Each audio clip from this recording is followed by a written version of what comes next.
All right, so the Pretender class is here. Oberon. Spoiler alert for those of you guys who don't know him or his true identity. So I don't want to speak too much on that, just in case people are NA only players or you care about spoilers. I don't know, but obviously you guys got spoiled for the main thing, which is that he is a new class in Grand Order. He's basically a reverse alter ego where he's strong against the what is it, the knight classes, but he's weak against, he's not that strong against the cavalry classes. So it's interesting class. Another buster buff maybe when I look at his, yeah, I don't know, what does his skills do? Because okay, we know his first two skills, assuming it's the same as when you use him in Lostbelt 6, but I'm wondering what his third skill is, if it's any good, because his first two skills already makes him pretty good. I just don't know. By the way, if you're wondering, you only got 14 quartz and 8 tickets, bro. Like what are you doing? I got a lot of quartz sort of saved out, so I'm just wondering. So he is a pretender starting out. I'm assuming so, because in the news, when you go to the news section, it classifies him as a pretender. So I assume he doesn't change his class mid-battle with like a skill or something. So I'm assuming he's a pretender right away. By the way, I like that we get the 4-star servants from the original banner back, so that's good, because I could use another Tristan. As you might have seen in my Lostbelt 6 live stream, I was struggling against a certain boss, and apparently she was like really good against that boss, but I didn't have mine trained to 10 10 10, and I only had an NP 1, so I didn't think she would be that great. But yeah, I don't have actually the saber, so, or Barguest, I guess that's how you pronounce her name. I don't have her, so if I get her, I guess that's cool, I guess. But yeah, I'm gonna try for Oberon, I guess. I'm gonna use, okay, so what I'm gonna do first is I'm gonna use my 8 tickets, and then however many quartz I could use to roll for him. I don't think any of it's paid quartz now. Then I'm gonna go get more quartz as we go on with the stream by doing a shit ton of strengthenings that I have not done. I have not done a lot of them specifically for moments like these where I could use it when I need it. So I have a lot. There's a lot of strengthenings I've never done ever because I'm absolutely insane. So I got 70 strengthenings. That's a lot of quartz. That's a shit ton of quartz. So I could do all those, and then as we go on, I'm going to debate whether or not he's actually worth it as you guys tell me his skills as we discuss and find out what he does, because I'm not trying to go that hard on him if he's not that good, especially since summer is right around the corner. So for September, I believe they announced it to be September when they actually go with the summer event. So the skills are nuts. Okay. I'm assuming again his first two skills are the same as when you use him, but please correct me if I'm wrong, and of course let me know what his third skill does. 50 busted, 130 NP damage. I don't know what that means. That sounds busted, but let's go ahead and why did it give me a warning? Why does it give me a warning at the beginning when I'm about to roll? Is there a reason? Okay, whatever. Okay, let's just use a ticket, see what happens. If we get lucky, we get lucky. I would be happy with more of Tristan, of course. That would be great. Fairy Knight Tristan. But I guess we'll see if the Gacha gods, because I think I'll stop at 1 copy of Oberon. I'm gonna be honest. I don't think I'm gonna go that crazy trying to get him. By the way, does he have a special animation when you summon him? Kind of like Kiara, because I assume he's a pretender class, the first of his kind, and pretenders are supposed to, you know, pretend. So it'd be cool if you see like a gold, let's say, caster, and then it transforms into the pretender card. I think that would be cool. But I'm guessing it doesn't. Otherwise, people probably would have said it by now. I just think they should do more stuff like that, like what they did with Kiara. I don't know why they don't do it with more servants, but I think pretender would be pretty lit. Third ascension locked behind story completion. I mean, I've already completed it, so I'm good. But thank you for informing me of what that meant. By the way, hit that like button. By the way, okay, so it looks like these singles aren't gonna get me anything, but again, I have a lot of quartz technically saved up. I just haven't done a shit ton of strengthening quests. So that'd be it. That'd be it. Yeah, I cleared Lostbelt 6 already, so I'm good. If I could get him right away, that'd be great, because I do want to save a lot of my stuff for for summer next month, because you never know what they're gonna do with summer. It could be a summer Rish, summer Anastasia, summer I don't know any other characters that people might be fiending for summer. But yeah. Also, I'm hoping that I'm gonna have a couple of Oberons in my friend list. So I could playtest them as well. I mean, he's probably best played with like a legitimate team with like double, I don't know, double Coin Sky or something. Yeah, I saw his ascensions already. I was spoiled for it when I went on Reddit. People already posted it within a minute of the gacha coming out. I'm not even kidding. And I'm just like, wow, you guys are insane. Okay, so I already used all my tickets. Again, I'm gonna get more quartz by doing a crap ton of strengthenings that I've been saving. I know you guys are like, why haven't you done this? By the way, the only one I can't do is Asaphos, because I don't really give a fuck. But all those ones will garner me a good amount of quartz, and we will discuss whether or not he is worth rolling for. But most of you guys have already said that he's pretty good, so I assume he's good. Can you say what he's effective against? Night classes, I'm pretty sure. He's basically a reverse alter ego. So if you know what alter egos are strong against, then you know what he is. Then you know what Oberon is strong against. He doesn't have a special summon animation. Okay, that sucks. I wish he did. That would have been really sick if they decide to do that. So that's a double summon. I just realized. Yeah, I don't think we're gonna get him with any of the singles. But again, yeah. What does this third skill do? Because if you guys are telling me that he's good in a Buster team, then I definitely want him. Because anybody who's good with Buster means they're good with Gilgamesh, and anybody who's good with Gilgamesh is somebody I want to eventually get, you know? So that's definitely something I want to do. All right, so unfortunately, we're going to have to do some strengthenings. We're going to have to sit here and do some strengthenings as we talk about his skills, because I'm going to need you guys' help. So we're going to start from the bottom, starting from, I believe that's Uriel, not Steno. And then you guys are going to let me know if he's worth it. But you guys are already saying he may be pretending. Yeah, he might be just pretending to be good. What if he's not actually good? And then you guys are actually trolling me. I don't know. I want the bond CEs. So this might be a long-ish stream. It's not going to be a straightforward gacha stream that many of you guys might have expected. And for that, I apologize. But I'm trying not to wail right now. Summer's around the corner and I'm kind of scared. I'm kind of scared. So I kind of just want to do some normal quests at first. Actually... No, you know what? I'm gonna do my original plan. I was gonna do something else, but his third skill is target 50% Buster, 100% NP damage with demerits to himself. What are the demerits? If the demerits only affect him, then that's really good. 100% NP damage? That's more than the Black Grail. Are the Buster NP damage for 3 turns or just for 1 turn? His class advantages are... He's good against the night classes, right? He's weak against foreigners, and he's, I think, neutral against cavalry. It's reverse alter ego. I'm sorry if I'm messing that up, but it's something like that.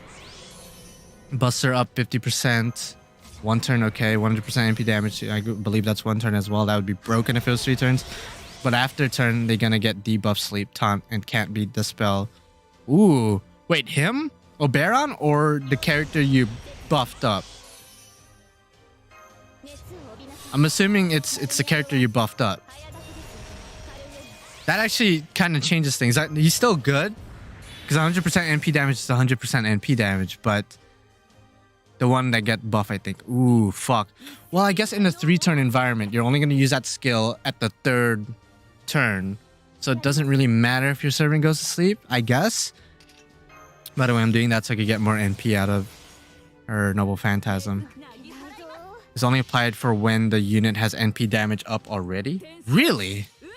What? Does it like replace the previous NP damage up already, or does it add on to that? It's very interesting. Cannot change. No, it adds on. Okay. What the fuck? It's interesting. That actually... man. I mean, that sounds so good. 100% NP damage buff with 50% Buster buff for even 1 turn. That's amazing. Yeah, it's a weird kit. I mean, his first 2 skills I assume are the same. I don't know if anybody confirmed that, But I'm gonna make the assumption his first two skills are the same as when you use them in the Lostbelt. Wow, okay. Is the sleep considered a debuff? Because I'm assuming if it's considered a debuff, you could have debuff resistance or debuff immunity to sort of offset that. But if it's considered a buff, because they've done that a couple of times with a couple of different servants, where a debuff is considered a buff, therefore you can't remove it or you can't prevent it from happening. By the way, if you guys are wondering what I'm doing some strengthening quests just so I could get more quartz, because I ain't trying to whale right now, because that's something I don't really want to do right now, because, you know, somewhere around the corner and I'm not trying to spend money on Oberon. I'm trying to wait till we get something crazy in the summer banner, you know? I'm not trying to waste my resources while I still have him. It's meant to be a wave 3. Yeah, I'm assuming his third skill is meant to be used in turn 3 or wave 3. So it's okay, I guess, if the servant goes to sleep.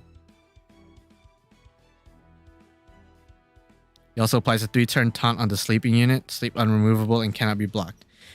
Ooh, that is insane. Okay. Wow, that is a weird way that they designed them, for sure. What? When I see my penis, I think of the moth. Oh, okay. I can't say I think the same thing, but I'm glad that when you think of when you see your dick, you think about a servant. All right. Is it because of his hair? It kind of looks like a mushroom, and penises generally look like mushrooms. I don't know. I don't know. Try searching Oberon on your friend list. Yeah, okay. You know what? I should do that in the next battle. I highly doubt I'm going to see people have him up at level 90 with 10 to 10 skills. How about his skills in terms of upgrading? Are they any good? Like, is it easy to upgrade? Skill to 30, 50% MP charge to a party member after 1 turn. Reduce that. I mean, that's fine. If it's the same as it... Because if you're using it on a Buster Servant, Buster Servants don't really get Noble Phantasm back when they use their NP. Unless you're talking about like Arturia or certain, you know, Arturia faces where they do get Noble Phantasm back as like a secondary effect. But generally speaking, if I use it on, let's say, Ibuki or Morgan or Gilgamesh, they won't get Noble Phantasm back. So that kind of demerit's okay with his second skill. That one you can sort of play around in. It's just that's the third skill that makes it very interesting. He got his after 4 rituals. Well, shit, good for him. Good for the homie. I'm just debating if he's, you know, worth it. Because I have more quartz saved up somewhere else that I'm not sure if I'm ready to use right away. Me a year ago would have used it right away. But me right now, I'm smart. I am very frugal with my quartz and with my wallet, more importantly. So I gotta play it smart. He is hot. He is worth it. Oh, I didn't check my friend list I'm too busy talking. He uses no statues or gems. So he just uses straight ascensions. Like ascension materials, I mean. Interesting. I mean, does he need anything from Lostbelt 6? I'm assuming he does, because most new servants do. I misunderstood Oberon's NP damage up. Apparently it doubles the effects of already existing. Oh. What the... Okay. Wait. That's interesting. So he's really going to be only good in team comps where NP damage up is a buff that you're expecting. So somebody like Altera, for example. I believe Caesar does the same thing. Certain servants do NP damage up. How about with like... Is it like a... Does it double upon use? Or like does it give your servant a buff? Wait, I'm trying to think of an explanation of what I'm thinking. So let's say with Gilgamesh's Noble Phantasm. With Gilgamesh's Noble Phantasm, he gives himself NP damage up at the beginning before damage. I'm assuming Oberon's skill won't do anything if I've applied it beforehand. I don't know how to explain it. His skill stacks. I mean, I can only think about Arash to use S3 on. I mean, he's gonna sleep forever after you. That's a good point. Oh, wow. Arash's NP is going to be stupid. Holy shit. Yeah. Arash's NP is going to be dummy thick. Okay, after this battle, I'm going to look for an Oberon in my friend list and hope to God that it's leveled up. So I'll be able to use all of his skills so I can see exactly what he's all about. Because there's a difference between me reading what you guys are talking about and then actually sitting down and using the man. Yeah, Buster, within 2 weeks, not even 2 weeks, like a week and a half, they've made Busters insanely broken. Like, not even funny how busted they are now. No pun intended. Like, no, like, it's crazy how good they are now. Yeah, dummy thick, Isaac, exactly. I said your real name. I didn't mean to.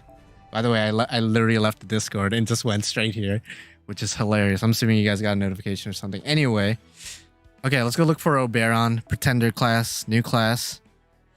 I don't think I'm going to see him. Should I go for the extra? I'm going to go extra.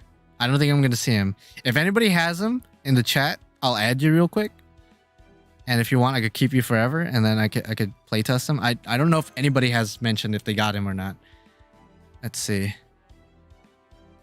Yeah, I don't really see the man. I don't see Oberon up. I see Morgan, no Oberons though. Yeah, I don't think I'm gonna get lucky. I don't even care if it's a friend Oberon, because I'm assuming his Noble Phantasm does the same. I'm assuming it does the same as when you use him in the story. So I'm not really interested in using his Noble Phantasm as I am his skills. Because the skills sound really dummy thick, broken. Okay, yeah, I don't think I'm going to have any luck, so I guess I could wait a couple minutes. Because I want to playtest him before I roll for him. Because again, summer is around the corner. I don't know if I want to screw myself for that. I want to save, you know what I'm saying? You never know. They might drop a summer guy banner. I'll be very surprised if they probably won't, because this game's all about the waifus and the tits and ass. I don't think they're gonna do that for the guys, unless it's like Summer S Alpha, which is, you know, they'll make a lot of money with that. But right now I just want to gather some quartz until I get a 10 shot, and then we're gonna keep, you know, we're gonna see what happens. We're gonna see what happens. If I get him, then I'll be pretty happy. Fairy King Oberon. Or his sacred identity, which I can't say for spoiler reasons. I mean, it's in the title. It's in the title, so it's kind of a spoiler. Don't read the title if you don't want to get spoiled, you know. Interesting. Yeah, if anyone else got him, just let me know. And then I'll add you, and then I could playtest him. But most of you guys are saying he's good. So I'm just going to assume he is good. Just don't know if he's good for what I want him for. And what I want him for mainly is 3-turn Buster NP damage with your boy Gilgamesh, but if Gilgamesh goes to sleep after the 3rd turn and there's a lot more that's going on, then I don't know. I don't know if I do want to go for him. Maybe I should wait like 24 hours before rolling for him. But I don't know if I don't know. I kind of want him right away. Yeah, it's one of those things. When a new servant comes out, I'm just like, I kind of want them right away. And then you go for them and you're all hyped, and then after like a day, you're like, damn, this servant sucks. And you're still happy you got them, but you could have saved your quartz and tickets for somebody else. I don't know if anybody else could relate to that, but if you're a non-whale, maybe you can relate to that. If you're a whale, then you just don't give a fuck. You're just going to spend money anyway. I'm assuming Oberon's limited. I'll be surprised if he's story locked. I'll be very surprised. Especially since he's a new class. If he's a new class, then I'm assuming he is indeed limited. Again, would be very surprised if they decide to make him non-limited story banner. Yeah, he has to be limited. There's no way. Absolutely no way. It's going fine, Anthony. I'm just farming quartz right now, talking with the homies, making sure that going for Oberon is a smart move. I mean, I feel like it is. I'm leaning towards it is. 90% sure, but that 10% still bothering me. Don't know if he is indeed as worth it as everyone is saying. I mean, he has to be limited. It's freaking Oberon. I don't know. Especially with his secret identity being revealed. Someone got it with 300 quartz. I mean, it's possible to get him with 3 quartz. 300 quartz, I mean, yeah, sure. Some people might spend 1,000 quartz and not get him. But, you know, it'd be like that. Yeah, these Fae servants, these Fairy Knights, these Avalon LaFae Lostbelt 6 servants it's pretty crazy. It's pretty crazy. I only had 30 cent quartz left and got nothing. Well, shit, dude. Wait, how many did you use overall then? If you had 30 quartz left, how many did you use overall? It's now I'm nervous. I already used 8 tickets and 12 quartz, I think. Of course, that's not likely gonna get me anything. Got him in your first 10 shot. Congratulations, homie. Congratulations. I'm very happy for you. Yeah, that's what I'm debating, Chris. I don't know if this is bait banner because we just got a super good buster support with Koinskaya, Tamamo. And then now they're releasing a seemingly really good buster servant. And then summer's around the corner. So I have no idea if this is bait or they're just really releasing some super powerful characters within a week span. Do we know his skills? So apparently, again, first 2 skills are the same as they were in the Lostbelt. And then his 3rd skill is pretty crazy. It does a 50% buster performance up for 1 turn only. Targetable. And then apparently if you have a NP damage up on that servant that you targeted, it's gonna double that. Like his skill's gonna double that. So if your servant has a 30% NP damage up, it's gonna become 60%. That's what somebody else said. So I'm just relaying what they said. If they're wrong, then they're wrong. By the way, you can only unlock. I've already cleared it. It's all good. I've already cleared Lostbelt 6. It's not even a problem. That's not even an issue here. Yeah, I'm just doing all these buffs that I have neglected for this reason right here. I mean, the way I see it, just based on Oberon's skills, and by the way, congratulations to anybody who just got him.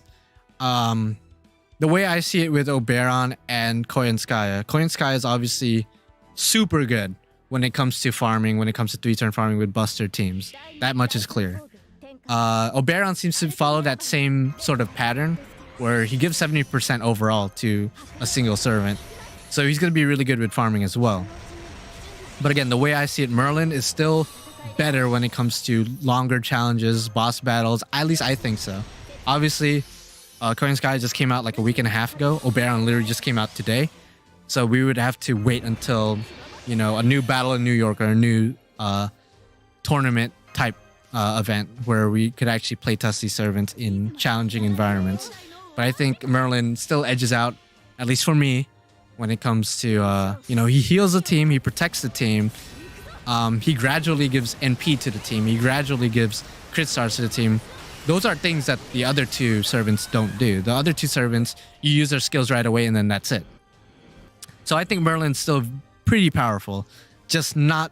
When it comes to farming, he's obviously nothing compared to those 2. That's the way I see it, at least. I don't know. Maybe people... Oh, I'm fighting Gilgamesh right now. Gilgamesh, I'm sorry. You're about to get one-shotted by Musashi.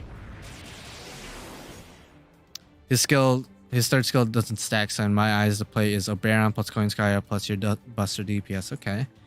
Interesting. Why wouldn't you double Koinskaya, though? Can you do that as well? You already got Oberon. No, I didn't. I didn't get Oberon. So, anybody else who's wondering why I'm just doing random quests? I'm trying to get quartz right now so I can summon for Oberon. I'm not trying to whale right now, so if you guys are going to ask me to whip out the wallet or the credit card, that ain't happening. Holy shit, Yoshi, if that's true, congratulations, man. That is some EX luck for sure. That is crazy. Yeah, congratulations to you if you are being 100% honest, because 363 quartz, that's a lot of quartz, but for NP5, that's I've never heard of that. I've never heard of that for sure. My luck this year has been insane. I bet, I mean, that single-handedly should make your luck this year insane. Honestly. That single-handedly just does it. I went into Summer 5 with 1,120 quartz. Whoa. Wait, so did you use 700 of that on Bunny Arturia and then you used the rest on Musashi, or the reverse? You used 363 quartz on Musashi and then... Holy fuck, okay. I'm glad you're not one of the people saying that Merlin is practically trash now. No, see, they're meant for different purposes. Like, Tamo is really good, again, for farming. But I feel like in a challenging environment, in a boss battle that is going to require you to stay there for 10 plus turns, I think Merlin is slightly better. You could use both of them together, honestly. Like, that's the way I would do it. If I'm fighting a boss and I know I'm using a Buster Servant, I would use both of them in tandem because you're getting the protection from Merlin as well as the gradual NP percentage batteries. And then you're also getting Tamamo's just crazy bursts of damage that you could give to a Buster Servant. You could just use them both. Yeah, Merlin has sustainability while Tamamo is just straight damage. And I feel like Tamamo, in a way, as good as she is, she's sort of in the same, like, not the same problem. She doesn't have this, I wouldn't call it a problem, but she's sort of like Scotty in the sense that you're only going to use her for her skills. Her NP does damage, don't get me wrong, her NP does things, but you're mainly going to use her for her skills. Kind of like Scotty. You rarely, if ever, use Scotty's Noble Phantasm. You mainly use it for her skills. Correct me if I'm wrong. Whereas with Merlin, you kind of use him for everything. You use him for the full package. Yeah, Merlin's a tank that could break fortresses and coins. Yeah, that's a great analogy. Exactly. So that's the way I see it. I don't think Merlin's trash. I don't even think Merlin needs a buff. I think Merlin's as good as he is. I've seen some people on Reddit and like on Twitter and all these other like threads that saying that Merlin should get a buff now. He should get a 50% NP battery. No, he shouldn't. That's would make him just a bit too broken. That would make him a bit too good. Yeah, I think if any support caster needs a buff at this point in the game, it would be normal Tamamo. I think Tamamo caster got shafted really hard. I think she's still decent. Don't get me wrong, she's still decent, but she's definitely not as good as she could be, you know? Yeah, if they give her like an NP battery, not even 50%, if they give her like even a 30%, I think she'd be a lot better. But of course, if they give her a 50%, then I don't think they should, though. They shouldn't give her 50% because she's going to be basically a budget Castoria. And I think they should make it so there's a difference between the two, you know? Make them stand out on their own. A Tamo buff would definitely be appreciated, but I don't know about a 50% battery. That would just make her broken. And not even broken, but again, I think Castoria just does that already. So just give her something that makes her stand out. I don't know. Yeah, Merlin getting a buff would literally be like, because there's a lot of casters, Tamo included, of course, like I just said, a lot of 5-stars in general that needs buffs. You could probably name, you guys could probably name 1,000 right now, like 1,000,000 servants right now that needs buffs. Merlin's not one of those servants. Let's just say that how it is. Like, he's one of those servants who just is good as he is right now, Yeah, and if they just buff the broken servants, it would definitely make the game easy. Like, you could argue, like, right now, like, what I'm doing right now, double cast Artillery Musashi, makes the game already easy. Oh, yeah, by the way, I hit 8,000 subscribers. Thank you, Archiplace, for pointing that out. I didn't want to point that out because I know if I point that out, there's going to be those small percentage of motherfuckers who are going to unsubscribe for the sake of unsubscribing. And I know some of you guys might be watching right now just to ruin my celebration. So I wanted to wait till I was, like, at 8,020 or something. That's a comfortable number for my size. But yeah, thank you for pointing that out. I appreciate it. Yeah, thank you, Kyoko, as well. Did you get Oberon? I feel like you did. I feel like it's on Twitter somewhere or something. But yeah, thank you guys for subscribing. Hell yeah. 8,000. If I could get to 10K sometime next year, I would say by the end of the year, but that's kind of impossible at the rate I'm going at. But if I could get to 10K next year, that'd be pretty good. I'm very slow when it comes to growth, but I feel like I have a good base of audience. I just wanted one copy through a ticket and got him. Oh shit! Congratulations! Shit! Congrats now, pull Oberon. Man, I'm gonna try, man. You know what? We'll do 10 shot right now. We'll do 10 shot right now, and we'll see. Is Oberon good? Apparently he's good. My 600 plus Saint Quartz will be for Summer 6 now. Yo. That's what I'm thinking too. It's like Summer's right there. I don't know Oberon's worth it. That's why I just kind of want to get one and done. I'm done, okay? And I'm over it. So I wasn't sure. Okay, so we get 10 quartz from that. I still have Saint Quartz fragments. I could definitely get more here. There's quartz here. Okay, I didn't even realize that. Okay, so we're going to get a couple here. Let's go ahead and do a 10 shot. I could get the rest of it, but let's go ahead and do 10 shot. So or 11 shot. I keep calling it a goddamn 10 shot, but okay, let's go. Let's see what happens. Let's see what freaking happens. What are your predictions for Summer Servants? I said this in like 2 streams ago, but my top 2, at least for 5 stars, because we did get the Summer Da Vinci revealed for our welfare. So as far as 5 stars go, I'm thinking Anastasia and or Arish. Those 2 is probably my top 2 picks. That's not necessarily who I want, but that's who I'm thinking based on popularity and demand and what everyone wants. You know, when I first saw Oberon, there was something I didn't like about his face. You know, a lot of people saw him and were either sus of him or they didn't like his art style. I was cool with his art style. I think if I read this correctly, he's one of the few servants, or the only servant that was hand-drawn. Every other servant was like digitally, you know, created. But Oberon is, I'm pretty sure, the only servant that was like hand-drawn on like a canvas or something. So I think that's pretty cool. Obviously, his art style isn't for everybody.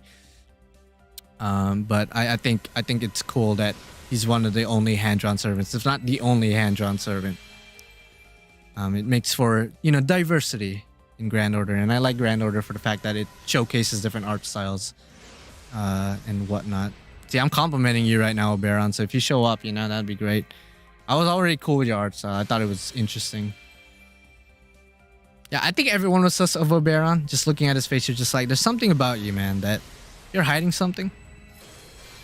Yeah, I like his art style too. I know it's sort of divisive. I've seen more people dislike it than they did like it. Like my girlfriend, for example, she really did not like the way he looked. And then she saw his new form. I don't want to spoil it, but his new form, and she's all over him now. And I'm like, bro, you should. I told you you would like him. You just had to wait till you saw his ascensions. When he was first introduced, he just felt incomplete. Yeah, I could see that. But again, it's just the art style, you know. All right, well, this 11 shot is not good. Just to say the least. All right, well, we're back to farming now. Let's go get the rest of the quartz here. Yeah, that was a bad 11 shot. That wasn't even a decent one. That was just straight bad. I don't think anyone could really defend that. That's just not good. Yeah, some people were pointing that out too. His art style reminds them of like a children's fairy tale book or something. So again, I think that's unique, especially given his character. He's supposed to be the fairy king. And they made his art style kind of reflect that. And again, I find that cool. I like the nice art styles. Alright, this will get us 11 more quartz. Hell yeah. So let's go ahead and get 11 quartz. And then we're going to farm for more quartz. I spent all my state quartz on Merlin. Will Summer Musashi come back? Yeah, she'll come back next year. She'll be back in the guaranteed banners as well. So there's a couple of banners where you could attempt to get Summer Musashi for sure. Is mine at Bond 11 already? Yeah, so she's going to be at Bond 12 relatively soon, so I'm excited about that. Yeah, she should come back next year. I think Shakespeare would be... See, I was going to say devastated, but since he writes a lot of... Shakespeare's known for writing tragic stories, I think he'll actually like the fact that his character is actually a jackass in disguise. Dude, did you hear about Oberon's artist having bug phobia? That's interesting. And they were tasked with designing somebody who literally has bugs, moths, other kinds of insects around him. That's very interesting. Well, at least he doesn't let his fear get in the way of his art. So that's cool. Actually, I wasn't able to get him yet. Very soon. How about you? Were you able to get him? I'm assuming with your sad face, probably not. The level 120 cap drained my EXP cards. I know, I'm scared. Oh, you got your Gilgamesh to level 120? Yeah, I'm gonna do it eventually. It's just the QP and EXP needed to do that. As well as, of course, the grails and just the coins, the serving coins. I'm just like not ready. I'm not ready to do that. I'm probably gonna grail Yang Guifei before I do that. Before I level 120 Gilgamesh. It's definitely a goal in the future, but I don't want to do it right now. Especially if I get Oberon later, I'm gonna need the QP and the XP cards, you know? Oh yeah, Lostbelt 6. If we're gonna talk about the designs overall for all the characters that are playable, a lot of people didn't actually like Morgan's design. I liked it, but I definitely did see where some people were coming from. They wanted her with her veil on, and you fight her with her veil on, but you don't get the goddamn costume, which sucks. But overall, I do like Morgan's design. I know it's saber face, and some people don't like saber faces. Whatever, I love it. The Fairy Knights, all of them were unique and good in their own way. Obviously, I'm a sucker for Fairy Knight Tristan, so I like her. Yeah, Oberon, I mean, we already talked about Oberon. I think I love his art style. It's just unique. Looks really cool. Very different. What else came out? For Lancelot, yeah, Fairy Knight Lancelot. I mean, I already mentioned the Fairy Knights, but the fact she turns into a goddamn dragon is freaking crazy. So, and because, like, in her third skill is just really cool as well. Percival, he's like generic looking, but it's good for being a 4-star. Habitat's apparently really good when it comes to farming. So yeah, I'd say all the characters that came out for this Lostbelt have been like, oh, I didn't mean to pick you, Romulus. Holy shit, have been pretty good. Yeah, Percival is bland, but again, he's non-limited. He's a 4-star servant, so I mean, it's okay. I'll give him a pass on that. Yo, if Mao Nobu gets a swimsuit, I think I'll be able to skip out on that, I'll be honest. So I'm actually going to be okay if that comes out. Goddamn, there's a lot in the chat. I'm currently farming quartz. Wish you luck if you are still going for him. Oh, shit. Well, shit. Good luck to you, man. Who's voicing? Actually, that's a good question. Who voices Oberon? That's a good question. Obviously, we've heard his voice, but I now need to know who his voice actor is. Is it a news voice actor? Is it somebody we already know? Yeah, judging by Achilles with the summer event, it's definitely possible we're gonna get some Greek swimsuit servants. So maybe swimsuit Penthesilea. I think that would be interesting given the fact that Achilles and Penthesilea don't exactly have the best relationship. VA is Toyanaga Toshiyuki. Who is that voice actor known for? I don't know a lot of voice actors by name, but if you mention some notable characters, I'll definitely go, oh shit, that's crazy. Oh, Atalanta, Medea, and Medusa for summer. That would, yeah. I mean, Medea and Medusa, long overdue. Long overdue. Holy shit. Super Orion swimsuit, that's definitely not happening. But Orion or / Artemis might get a swimsuit. You never know. Yeah, if we go by Greek servants, there's definitely a good amount of contenders. Definitely. Oh, we're fighting Gilgamesh again? Dang. Yeah, Atalanta in the swimsuit would definitely be fire. For sure.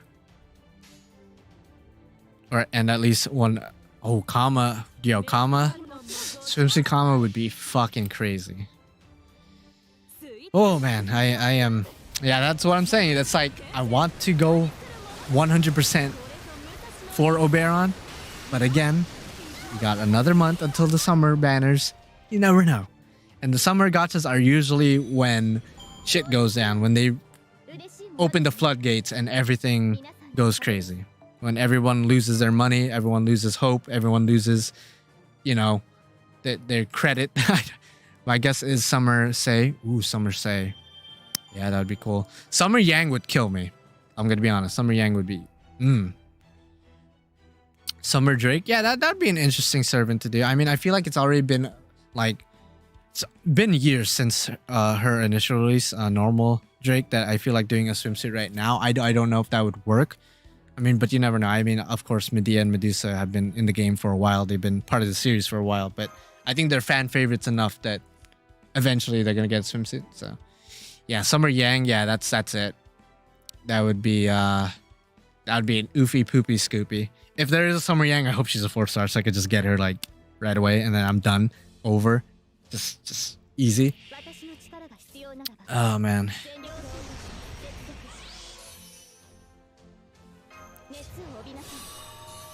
I also want to continue my streak for summer. 4, 5, I have all.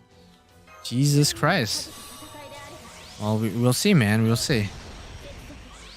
Yeah, summer CEs usually indicate who might come out later in the future. Like I know Summer Ushi was in a Summer CE in the previous year or the year before, but she was in the CE.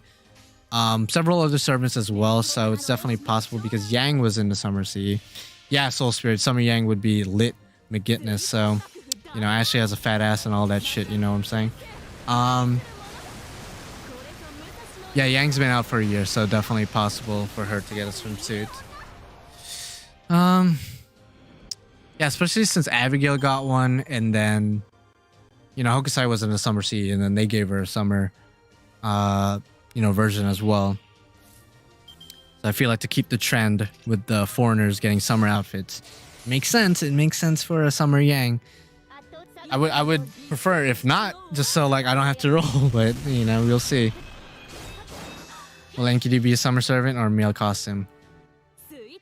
The problem with Enkidu is you don't really see what's under his clothing because he's supposed to be ambiguous. Like his gender's supposed to be ambiguous. Even though he's referred to as a dude, you don't see what's under there, and he could shapeshift canonically, lore-wise speaking. So to give him a swimsuit, like what would that look like? Would it be like a onesie swimsuit, or would it be like a swimsuit with actual titties and just like a thick ass? Like what would that even look like? And if we go with the male route, would he just wear trunks and just like shirtless? Again, like I don't know. I think they should keep the mystique of Enkidu being gender ambiguous and just, you know, never give, like I would want him, of course, to get like some form of costume or something, but I would actually prefer it if they just don't just slap titties on him, because I think that would be weird. And at the same time, just have him shirtless would look weird as well. I don't know. And it's just different ways to do an Enkidu costume that I would not appreciate. Yeah, Summer Shuten would be fucking oofy poopy scoops. That'd be an oofy poopy scoopy. Yeah, I mean, we do have Enkidu in a summer craft essence, but he's wearing the same clothing. He's literally wearing the same. The only CE, or the only two CEs, I should say, that show him wearing different clothing is the craft essence that you get in White Day, where he's with Gilgamesh, and he's drawn by a yaoi artist. But even then, you don't see too much of his body. And then the other craft essence is the Battle New York 4-star craft essence, where he's wearing like a sort of, I was gonna say airport clothing, but that's not quite the term I was using. I was thinking of, but he's wearing like a what do you call them? A flight attendant outfit. But even then, it doesn't show that much skin. Now, a Shuten swimsuit would that would be it. That'd be game over. Same thing with Yang. That'd be game over. There's a lot of servants that'd be game over. Yeah, I would be very curious on what Enkidu casual outfit would be. Yeah, just give him like a big hoodie. Maybe show a little bit of leg, you know? Just show a little bit of leg. Show some slender leg action. But I would like it if it was a bit, you know, modest, you know? Everyone wants to see tits and ass, of course. I understand. But I would like a modest outfit for Enkidu. Enkidu is a very, you know, is a servant I don't want to loot, you know? I don't want to loot him. You know how, yeah. If Anastasia gets a summer variant, you're probably going to break your ass again. Why is there a download already? Is there a glitch or something? I don't know. Some kind of download thing going on. Queen of Sheba or Scheherazade. That would be interesting. Summer Bradamante. Yeah, they did give her a summer craft essence. Possible. Dude, girls and guys in clothes can be just, if not hotter in clothes. Yeah, I agree. I agree for sure. Shuten getting a, yeah, no, swimsuit getting a, or swimsuit getting a Shuten. Shuten getting a swimsuit. Excuse me. Would be pretty lit nasty. Oh god, Emir has another buff. I forgot about that. How many quartz do I have? I got 27, so I just need to do 2 more, and I'll have enough for another 10 shot. I apologize if I'm not just, you know, using all my resources right away and, you know, wailing and whatnot, if that's what you guys expected. But that's not the way I roll. I like waiting and seeing if I just get lucky off of free quartz first. Yeah, Enkidu with 2 skins would be interesting. One geared towards females and one geared towards males. Especially since in Valentine's he does give 2 Valentine's chocolates depending on gender. Not chocolates, but he gives like 2 different flowers depending on your gender. So they could pull something like that again. But I don't know. Yeah, possible Tsukihime collab. That's another thing that some people are not really thinking about. Is that Tsukihime, the new one, is coming out soon. And, you know, Grand Order might do a collab with it, like they did with Kara no Kyokai, to sort of advertise it, which would make sense.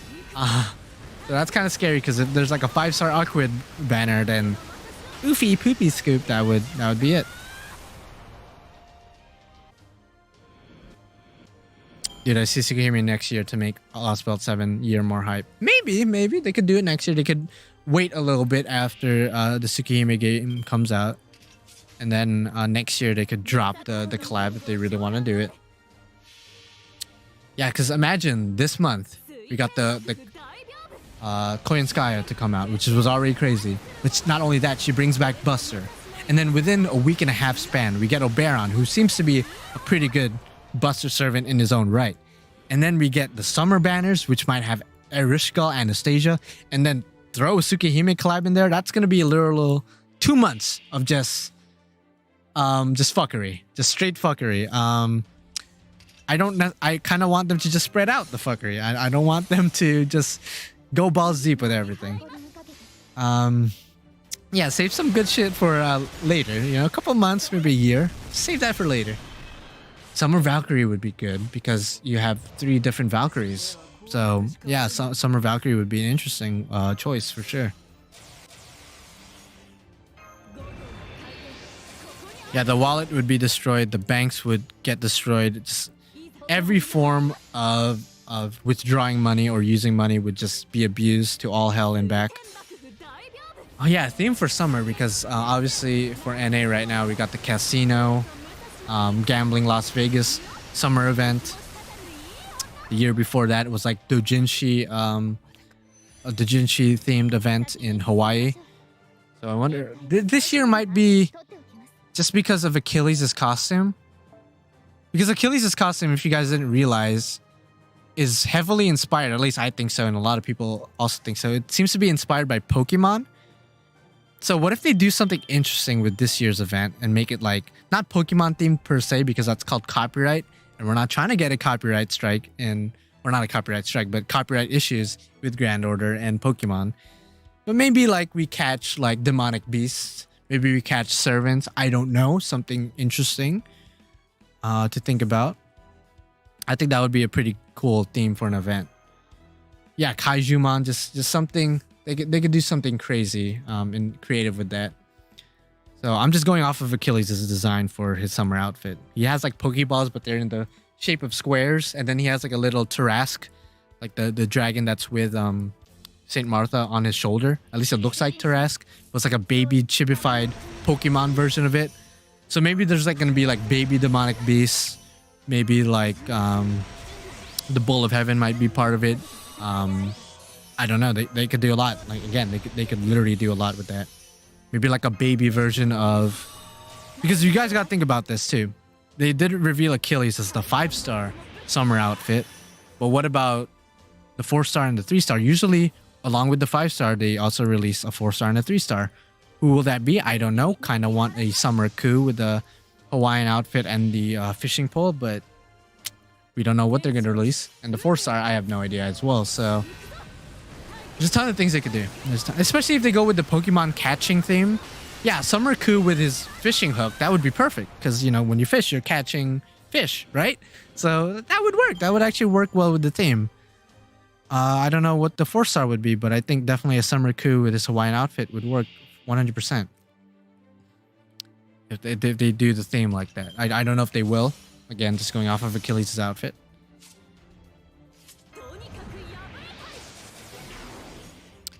But yeah, I'm definitely excited for this year's summer event. Whatever theme it will be. It's just, obviously the theme is secondary to whatever's going to be in the banner. So, Summer Fion, why? I don't know. So Fion is not really a fan favorite. it would be a waste to give it on him. Some people like Fion, don't get me wrong, but if they're gonna give a summer outfit to any guy, I would prefer it if they give it to like a fan favorite. That way a lot of people are happy. Video game theme thoughts. What do you mean by video? So like just like every video game genre possible. So like they would have like a Fortnite sort of quest or like theme with certain servants, and then maybe like Pokemon theme with this servant, or first-person shooter. Even though we got that with Osaka Behime. Yeah, no, I don't want to see a Fortnite thing. Just threw that out there. Don't get me wrong. I'm not a Fortnite fan myself, but you know, it's just it is one of the biggest video games currently. So I think it makes sense if they go a video game route. You know, it makes sense. You know, maybe a Minecraft theme. I like Minecraft, at least I do. I don't know. I kind of grew up with that, watching YouTube and whatnot. Shout out to Tobuscus. I used to watch your Minecraft stuff all the time. Tobuscus, obviously PewDiePie revitalized that years later, but he wasn't playing it at the time. But yeah, there's a bunch of Minecraft YouTubers I used to watch. Captain Sparkles, I didn't even think. Captain Sparkles, Syndicate Project. I'm just naming a bunch of YouTubers I used to watch at this point. They should name it Poke Quartz. You'll have to gamble us. I'm not gambling quartz. Fuck that. That would be an oofy poopy scoopy if they do that. Making me feel old. Yeah, dude, I know, dude. I used to watch them 10 years ago, 10 plus years ago almost. So I definitely feel like an old fuck. But it'd be like that. I don't think maxing a servant to 120 is worth it, at least for now. Yeah, I don't think so either, because if you're not a whale, and therefore you don't have a lot of copies of 5 stars, and therefore you don't have a lot of the servant coins, using the coins to level 120 a servant isn't really worth it. Unless, of course, again, like you said, you're a whale. It is just a flex, but I do plan eventually on getting Gilgamesh to 120. It's just not right now, just because I want to append his skills first. And I don't have a lot of EXP and QP for that anyway, even if I wanted to. Yeah, Gil is definitely going to be worth it. Gil and Enkidu eventually.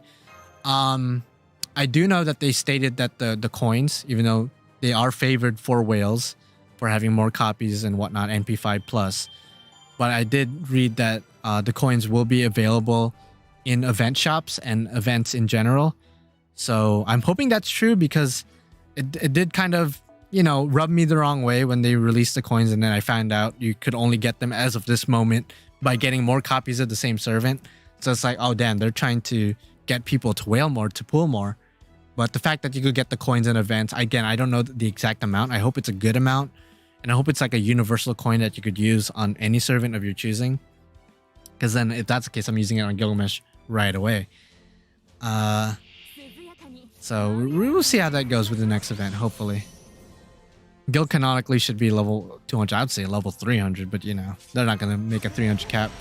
You were subscribed to PewDiePie before he hit 10K. That's crazy. I don't remember when I personally subscribed to PewDiePie. I don't really watch his stuff anymore. I feel like a lot of people are probably on that same boat. But I'm pretty sure I subscribed to him before he hit 1 million at least. I used to watch his really, really old stuff before he popped off to the millions. Obviously, he's in 100 mils right now, so good for him. But I do kind of miss the classic PewDiePie vibes, where he would just play scary games and make funny faces and funny voices and whatnot. But you know, as a YouTuber, especially of his size, he has to evolve for his audience, so that makes sense. Yeah, Amnesia and Happy Wheels, bro, that was the shit back in high school. That was the shit. Especially Happy Wheels, especially the latter. If you weren't watching YouTubers play Happy Wheels 10 years ago or however long ago, then I don't know what the fuck you're watching in 2011, 2010, whatever year it is. I don't know what the heck you were doing. But of course, you know, Minecraft just started becoming popular 10 years ago as well. That was definitely something I used to watch all the time. Damn, a lot of like, I'm not getting nostalgic over here. Yeah, those were the good times back before YouTube became the big conglomerate it is right now, to the point that you have to be politically correct and You know, there's copyright issues here and there, everywhere. And just a lot of other problems. Of course, drama. All these different channels that exploit drama and exploit people in general. Don't want to name any names, but you guys probably know a handful. Oh, Happy Wheels is still popular today. I'm sure there's some YouTubers that still play it, but obviously back in the day, that was the shit. When the internet was decent, yeah, it'd be like that. It'd be like that. Nowadays, it's just kind of doo-doo butter here and there. God, the diss track era. The diss track era was relatively recent, right? Not like a couple years ago. Back when everybody was rapping, everybody was dropping a diss track on this person, on that person, on this group, on that group. Everyone was dropping a diss track. Yo, I'm about to drop a diss track on Keita Sean. What's up, Keita Sean, if you're watching? No, I'm just kidding. I can't rap. I ain't got no rhythm. I'm a little bitch. I'm not gonna do that. Don't worry. I'm not. Okay, we could do 10 shot right now. Yeah, Jacksepticeye, right? Is that who you're talking about? All right, so let's go do another 11 shot multi-shot. Let's see who we get. Yeah, I'm gonna have a boxing match with. I have a ghostwriter. Even if I had one, even if I didn't write my own lyrics, there's no guarantee I would be able to rap it. You know, I'd read it. I'd be like, well, yo, this is straight fire. And then I'd try to rap it, and then it wouldn't come out right. You know, I'd just get roasted. It doesn't matter how good the bars are, or the beat. It just me having no rhythm at all. I'd just be fucked. I am not burning Morgan at all. I would not burn. That was a double-sided saber. So we know who we're getting. Hey, new servant. Hey, a new servant. I'll take. For sure. I would prefer, you know, another Fairy Knight Tristan. She's more of my cup of tea, but that's cool too. That's cool too. You know, the big titty dog is a fan favorite from what it looks like. Although she did give me a problem in the last part of Lostbelt 6. So I'll say that. She was pretty annoying. Yo, the Trickmeister with those bars, bro. With those bars. Oh, shit. Oh, for a second, I thought I got the new Kaleidoscope Craft Essence. If you guys don't know, there's technically a new Kaleidoscope. I forgot what it's called. And it does the exact same thing in terms of effect. Like, it gives 80% Noble Phantasm when equipped and 100% when maximum broken. But instead of increasing the attack stat, it increases the HP stat. So there's technically two Kaleidoscopes in the gacha right now. But one's obviously better when it comes to DPS, because it buffs attack. And the other one's probably better when it comes to, you know, support servants.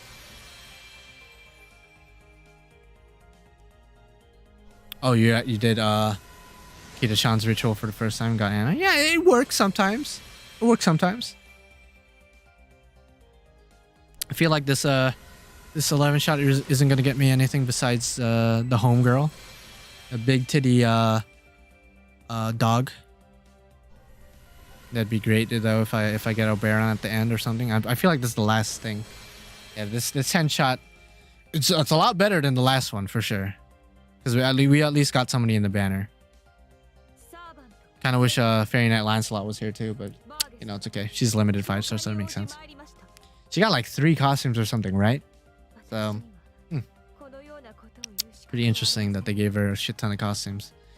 By the way, if anyone's watching right now, this will be posted as a video later. So if you don't want to watch the stream and you want to wait till I get Oberon or something, this will be posted as a video later. So yeah. All right, so we got her. Cool. Again, not my cup of tea, but I could see why people like her. I'm more of a Tristan fan, my guy. You know what I'm saying? All right. Let's go do you next.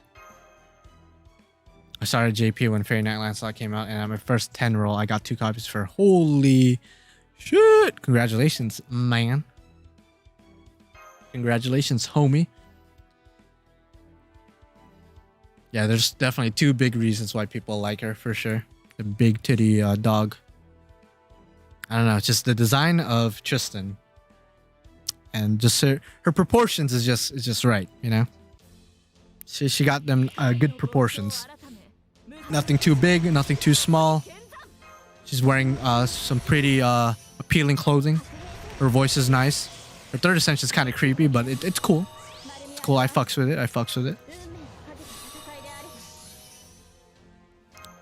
His third skill can fuck up enemies as well as your main DPS, by the way. Yeah, I'm well aware. That's why I'm not exactly going that hard for him. I still want him, but his third skill could backfire if I don't use it in the right turn, I guess. But somebody else pointed this out, and I sort of said it as well. I feel like his third skill is meant to be used at the third turn if you're 3-turn farming.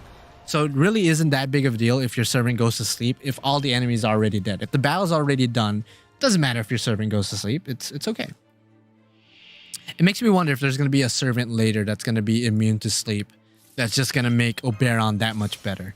Assuming it's a busted servant. Because if it is, shit. Fairy Lancelot is too young. Yeah, you know, Fairy Gwaine, too big, too thick, you know. Thick is good. But when it's too thick, you know, when it's like triple C's into thick, that's great. When you get to those quadruple C's, that's like, all right, you're pushing it a bit too much. Fairy Knight Lancelot, you know, she looks cool when she's a dragon, but obviously it's a lolly that's morally wrong to want to, you know, do things with, right? But Fairy Knight Tristan's like in the middle, perfect in my opinion, in every way possible, as far as body and just, you know, age probably. I mean, they're all like 100+ years old when you think about it, but still, you know what I mean. That's the way I see it. No such thing as too thick. Hey man, if it's too thick to the point that they could suffocate you and you die, I mean, you'll die happy, right? But I'm not trying to die. I don't care how happy I am. I'm not trying to die at my age right now. Like, if you're gonna kill me with thickness and I'm gonna die happy, at least wait till I'm like 80 years old when I've already lived life. Just wait till I'm like really old and then kill me with thickness. That's me though. Oh, I'm not saying anything about Fairy Knight Lancelot. I want to head pat her too. I want to protect her. She's a little girl that you must protect and, you know, give candy to and make sure she's happy. But I'm talking about from a standpoint of like, would I fuck? If you want me to be straightforward, like, would I fuck? No, I wouldn't fuck because that would be wrong. As for Fairy Knight Gwaine, I feel like I'd fuck, but like under certain conditions. If I was desperate and I haven't had any in years, I'd be down. You know, I'd be down. She's not exactly ugly, just not my cup of tea. Albion is 4 billion years old though. Listen, it's less about the age and more about the body. You know, she's a bit too petite. You know, she's very, very petite. Yeah, there's no Arjuna altar rate up. I mean, there definitely was going to be one. I feel like he's going to get one this Christmas. This Christmas rerun. Calling it right now. This November to December, I'm thinking he's going to get a rate up. I'm calling it right now. Come back to me when it happens. That or the next million download campaign, whenever that will be. Because our last million download campaign was... I forgot who it was actually, but I know one of the ones that we got recently was Emperor Kin. And he was the Lostbelt King for Lostbelt 3. So the next Lostbelt would be Lostbelt 4, where Arjuna Altar's from. So I think it would make sense if he's the next one. It was Proto Arthur before. Okay. Oh, well, that even makes it more likely to be Arjuna Altar next. Yeah, Tristan would... She would suck you dry, you know? She would definitely suck all your blood dry and then kill you. I guess no matter what, you're gonna die if you try to fuck any of them. But if I were to die, I would definitely pick Tristan to do the sucking. I'd rather get sucked by Tristan than suffocated by Gwaine. That's on me. That's me though. That's me. Some of you guys would love to get sit on and squeezed between the thighs of Gwaine. More power to you. I'm not here to rip on you. That's it. That's it though. Okay, I mean, if we're gonna throw Kama or Yang in the mix, I mean, the thing about Kama, she's pretty sadistic. I mean, so is Tristan, don't get me wrong, but you threw them in there, so I'm gonna go bring that up now. Kama's pretty fucked up. She's obviously hot as shit, and she could shapeshift to whatever preference you want. So there's positives in that as well. But Yang is like, I think out of the three, I'd probably pick her because she's not normal, but out of the three, she's the most normal, especially in her first two ascensions. Her third ascension's kind of a freak, of course, in her own right. But yeah, I'd definitely pick Yang. I think Yang is somebody I would have a good time with. But that's just me, man. Favorite female servants, Anastasia, yo. Favorite female servant, go. I mean, that's basically asking who your waifu is. Who's your waifu, guys? Who the fuck's your waifu? Go post it in the chat. I want to see different names. Arturia, just normal Arturia. Nice, interesting. Going straight vanilla. Hokusai, okay. Shuten and Raiko, I see where you're going with that. Yeah, I mean, Shuten's up there, man. Shuten's up there.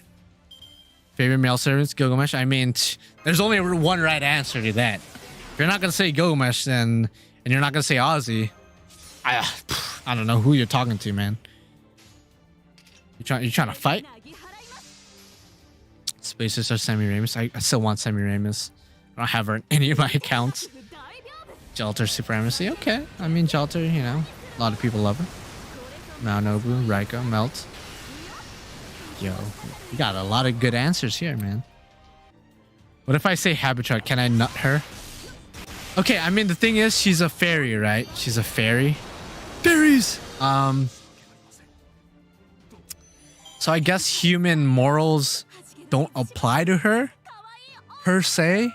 She's tiny. She's arguably tinier than a little human girl. But she's not a human. She's a fairy. She's a humanoid, but not a human. So do human morals apply to her if you want to nut on her or in her? Honestly, I don't know if you'd be able to fit in her if you tried to nut in her.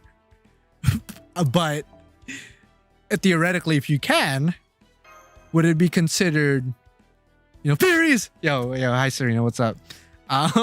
You are here. What the hell? I thought you were going to sleep. What the fuck? Okay. By the way, I'm farming quartz right now. Because I didn't get him in 2 10 shots and a couple of singles. Yeah, she would probably die if you tried anything with her, you know? And I don't know if I'm, you know, walking in between a landmine at all. She's a fairy. She is not a human. She is not a human. So do these moral issues arise with her? You know? Is she considered an animal at that point? If she's considered an animal, then you could definitely apply some animal abuse morals, some of that with her. But I feel like she would be offended if you call her an animal. But at the same time, she's not a human. So again, that question, does it count? I mean, I personally wouldn't nut on her or in her because she looks, if we're going to use human morals and apply it here, yeah, no, fuck that. She's definitely a little girl. Human dwarfs exist and the smallest women in history fit in your hand, not a lolly. What? I don't know if that's factual. Like, how tiny is this woman to fit in my hand? I got a tiny ass hand. I'm an Asian little boy. I'm not actually a little boy. I'm 23, by the way. If you guys were wondering, but so I don't know if any human being could fit in my hand unless they're a literal fetus that just got shoved out of the human body recently. I don't know. Definitely not alive though.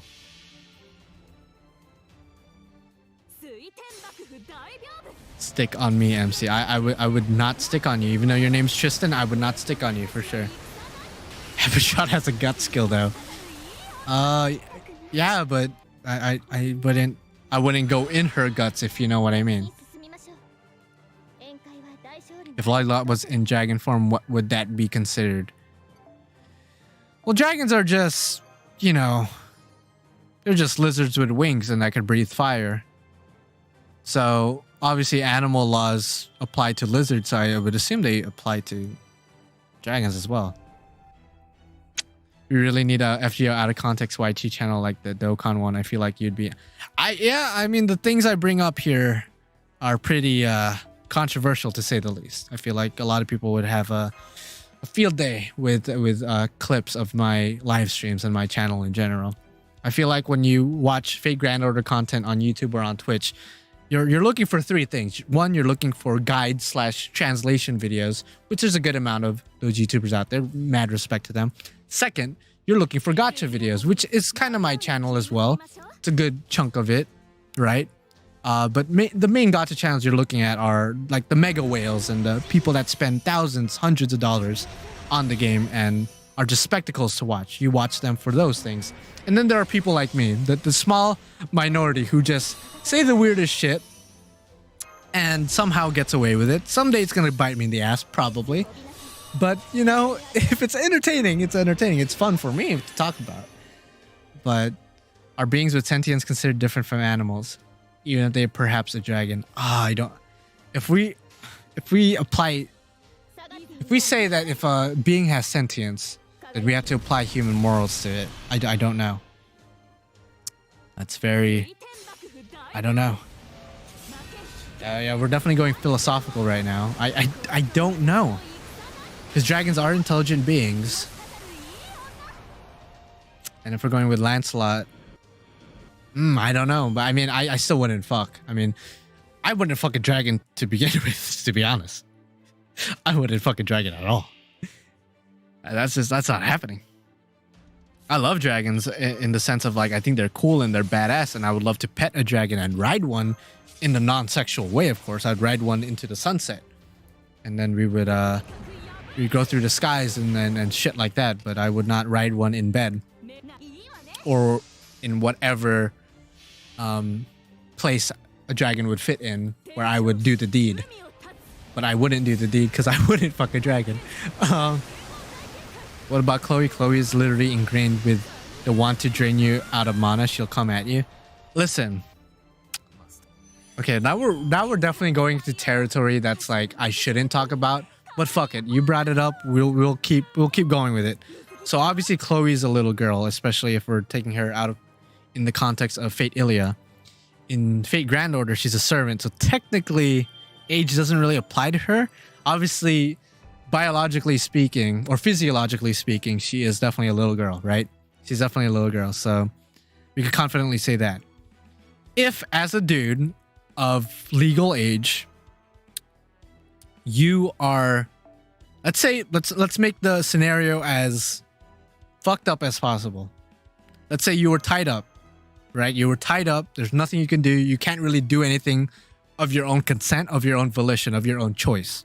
And let's say Chloe walks in and let's just say she does things to you that little girls shouldn't do to you and that you shouldn't do to little girls. Now, I'm no law major. I don't know anything about law aside from like the basics. What happens at that point? Like, are you in the wrong? You basically, you couldn't do anything. So what happens now? Like, I mean, you know, especially if we apply the servant rule where she's a servant, she's not technically a human. And even if we apply the Fate Ilia anime into this, she's still technically not a human. She's a homunculus, right? So it still would not apply. So what happens then? Hey, listen, the FBI could knock. I didn't do anything. I didn't say I was gonna do anything. I was just posing a question. And you know, we're having a very deep philosophical discussion right now, yeah? An argument, so to speak.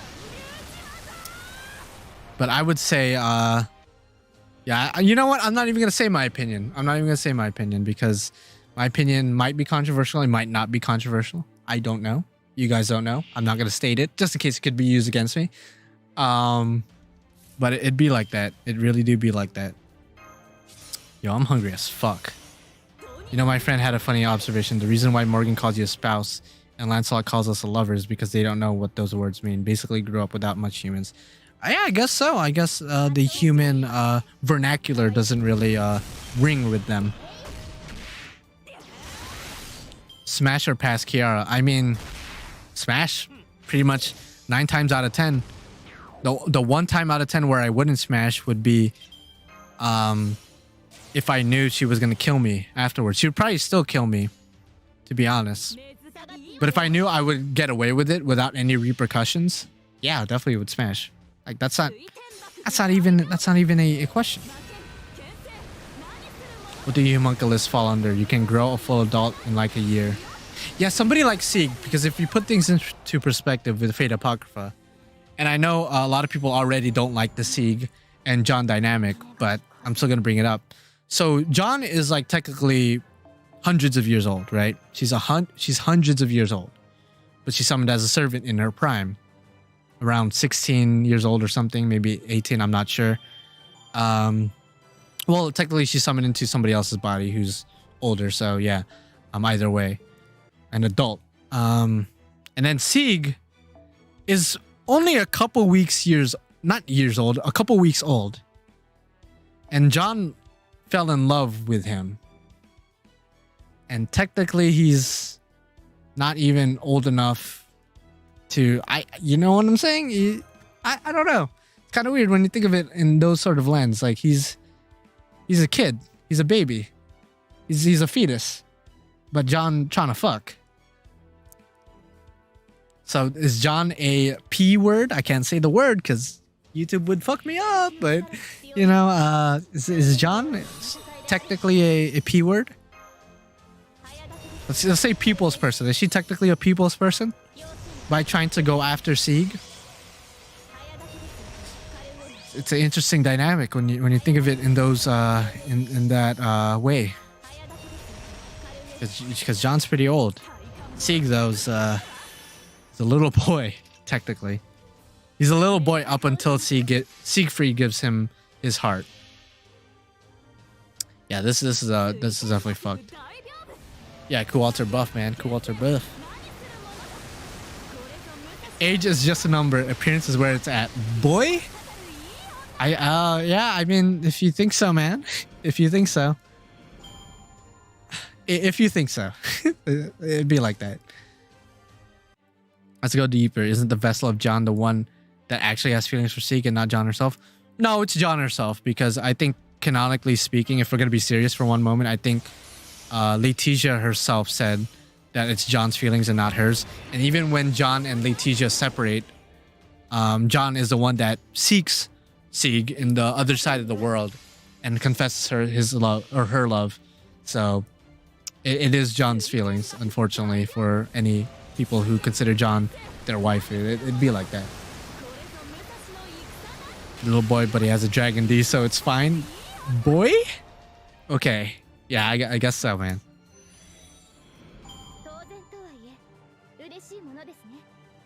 Yeah, Baron's third skill is interesting, to say the least. Puts somebody to sleep. So that's fun. That is definitely fun. Yeah, that debuff could definitely hurt, but I feel like if you just use it in the right time, in the right turn specifically, I think you'll be fine. Okay. We'll do 2 more strengthenings, and then we'll be able to... So how many strengthenings have I done already? I've done a good amount. Okay, let's go ahead and do Bunny Arturia, who does get a buff next year for NA players. If you're watching, she gets a buff on her 3rd skill. I want to say it's the skill where she shuffles the deck. That's where she gets her buff. I'm pretty sure. Sieg doesn't get with John for hundreds or thousands of years, though. That's a good point. I see what you mean, but John was in love with him before the time skip. You know what I mean? John was in love with him almost at the beginning, almost at the start. So I don't know if it necessarily makes it okay if she confesses her love to him hundreds of thousands of years in the future. She still fell in love with him when he was like a month old. I keep saying years. Yeah, no, fuck himself. Oh, fuck that bitch. Is your Angra mind you at bond level 10? Yes, he is. I've already done his interlude. If you're wondering. By the way, I'm using that skill right now just so I get some NP back. How's everyone doing? I am doing okay. I haven't pulled Oberon yet, but I'm trying by doing all these strengthening quests that I've held off on purpose for the purpose of this type of stream, where I just talk to you guys about the moral issues of fucking your servants, regardless of their age, appearance, or race, for that matter, their ethnic background. I wanted a Shimosa anime, but I don't want Shuten dub. I definitely don't want to hear Shuten dub because I think her sub is 100% perfect. I don't think there's a single English VA that could bring the same level of... How do I explain Shuten's voice? That same level of seduction yet relaxing sort of voice, if that makes sense. I don't think there's a single English VA that could bring that to the table, at least for me. The moral issues of fuck your servants. Yeah, that is definitely a power sentence for sure. I hope I get an Oberon too, because if I don't, I'll be very sad. Yeah, her intoxicating, I guess you could say, her intoxicating voice. That's probably her strongest, her biggest strength, so to speak, her voice. Because her design's great, don't get me wrong, but her voice just puts her on a whole nother level.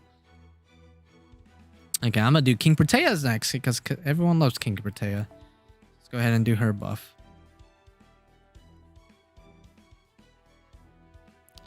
Yeah, I feel like only Japanese, only Aoyuki could pull off her kind of voice.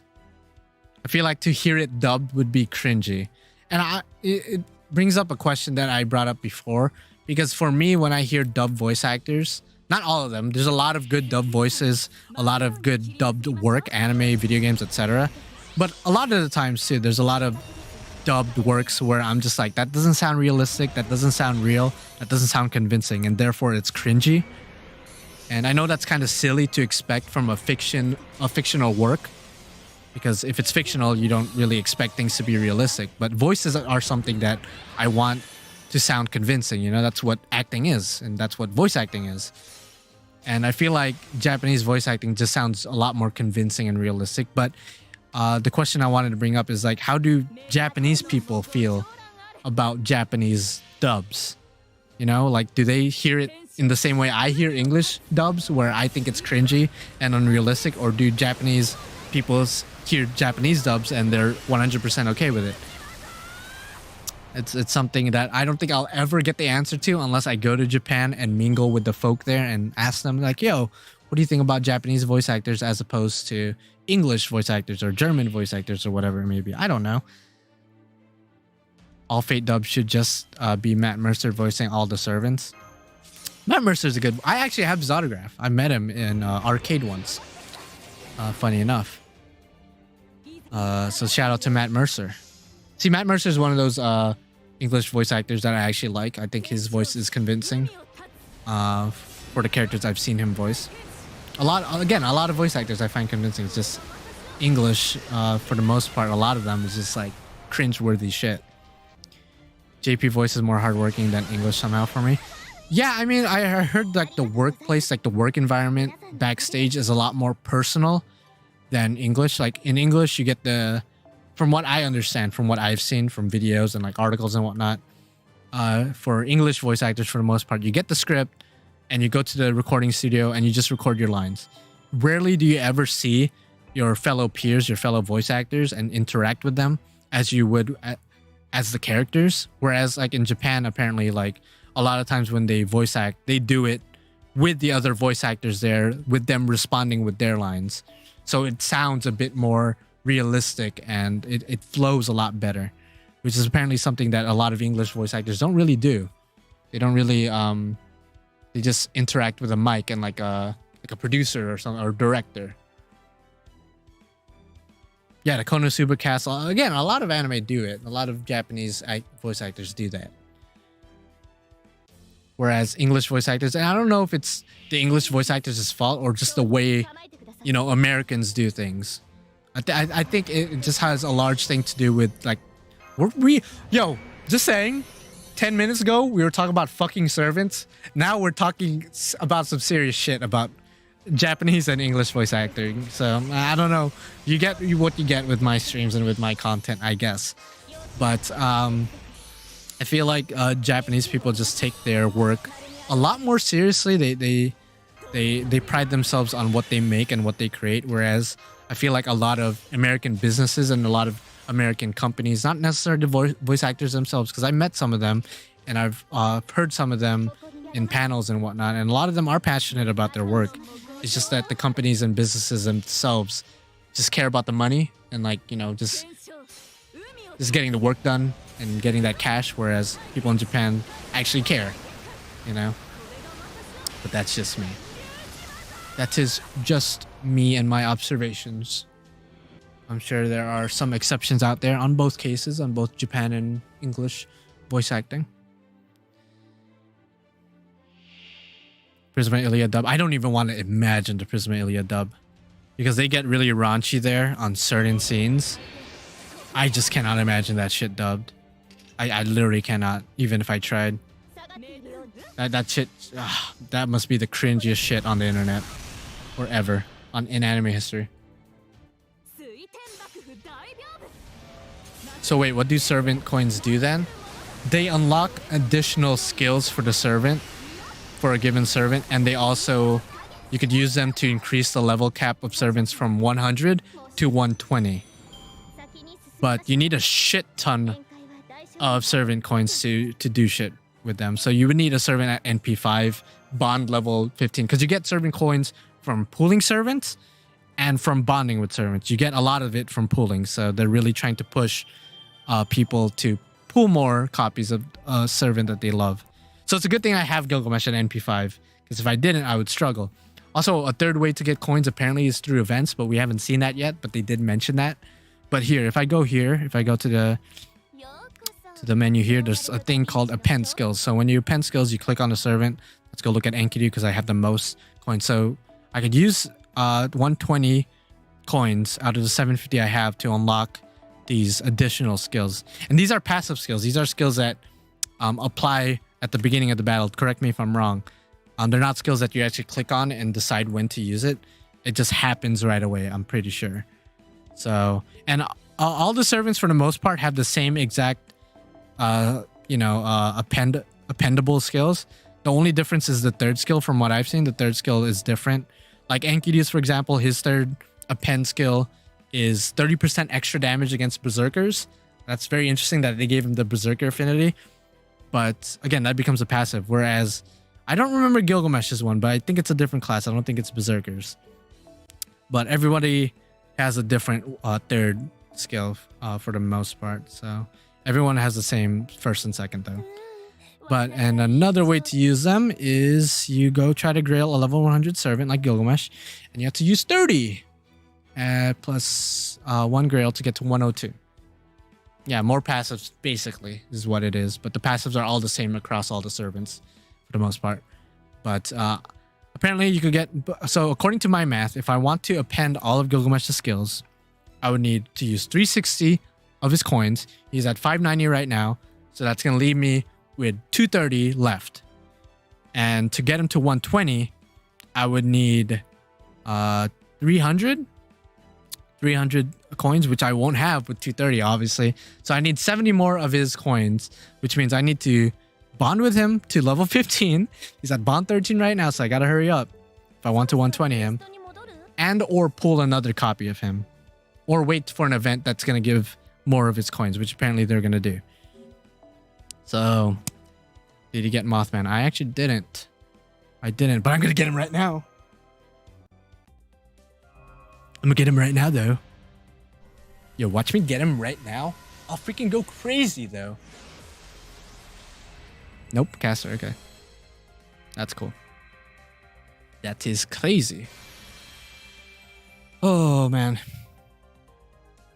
Yeah, level 120. That's definitely a goal of mine, but definitely not something I'm trying to do right now, just because I want to save my grails. That's 10 grails to get to 120. From 100 to 120, that's 10 grails. Do I really want to use my 10 grails right now? I have 22. I could afford it, don't get me wrong, but do I really want to do it? I don't know. Especially, like, I mean, obviously it's Gilgamesh. I'm going to do it eventually. I just want to wait. Pretender card is amazing. I hope so. I hope so. I hope to see it very soon. I hope to see it very soon. Did you fight Oberon already, MC? Yeah, in my last live stream I fought him. Pretty easy battle. It was very laggy for my phone. Fighting him inside that butthole. At least it looked like a butthole. There are still quite a few servants I want to grill. So yeah, exactly. I want to grill Yang. A part of me wants to grill Morgan. There's so many servants I want to grill that to get Gilgamesh to 120, I feel like, and again, I eventually will do it. But I think at this very moment, I think it's a waste. And again, I love Gilgamesh, so it's very ironic to say like I'm wasting stuff on him, but it really would be a waste if I wanted to use the grails on somebody else. I want Oberon, please, Oberon. Please.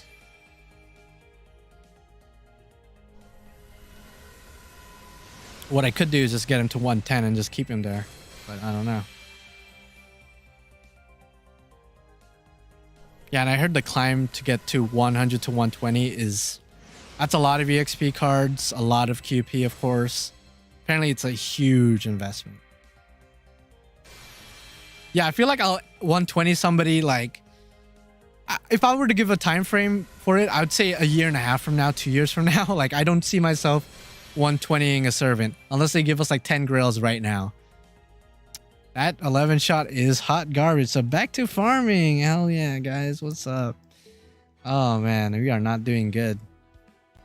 We are not doing good. But we have how many strengthenings left? We got a good amount of strengthenings left. So good amount of quartz left. So let's go ahead and do Vlad.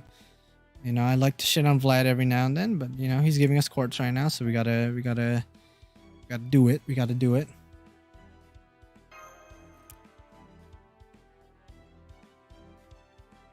Yeah, the coin system, again, I said this earlier, but I think I like it, but I don't like it at the same time. I don't like it for the main reason of like, it sort of promotes you to keep rolling for a servant, even if you have them at NP5.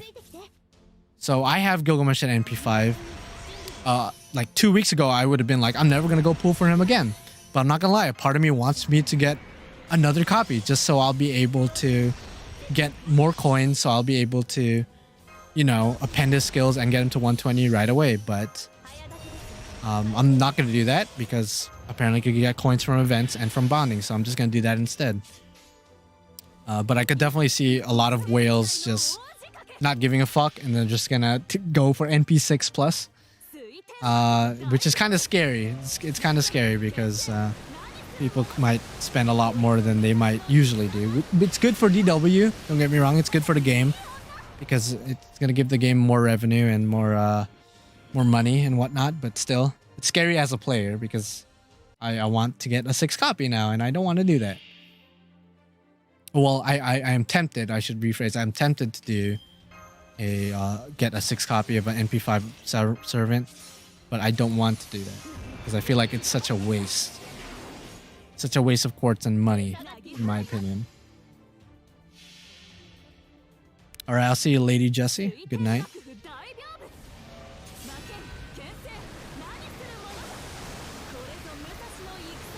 There are whales who just pull for NP7 like a character. I know, there are. But now there's going to be more, probably. there's probably going to be more. Which, again, is scary for me. It's very scary.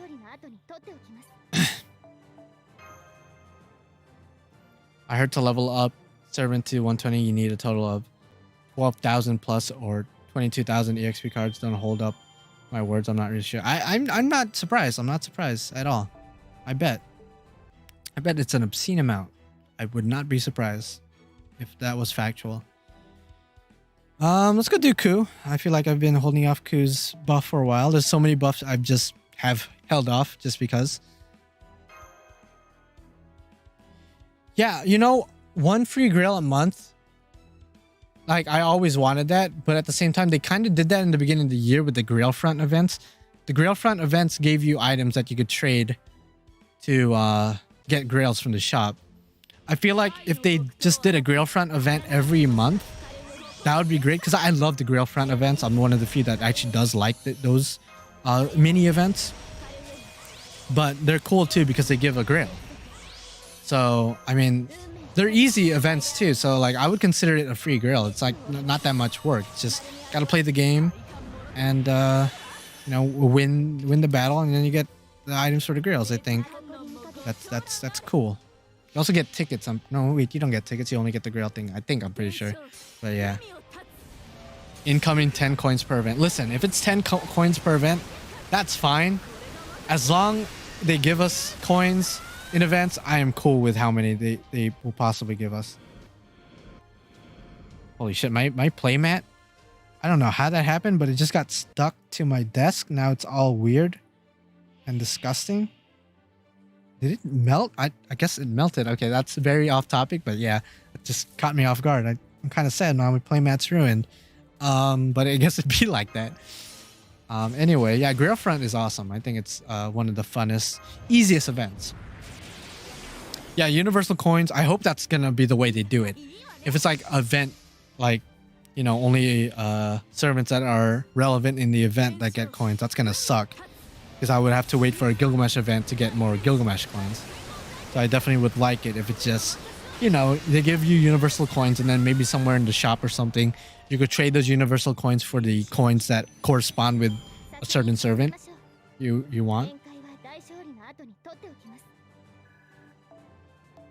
It's fun, but I didn't get the last one because I was getting out of my Fgo Burnout. Okay. All right.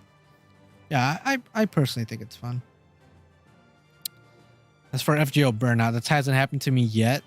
Just because I think there's enough dead weeks in between events that I'm cool with. That's why I think dead weeks are healthy, because when there's events every damn week, when there's something to do every damn week, it gets tiring. It gets time consuming.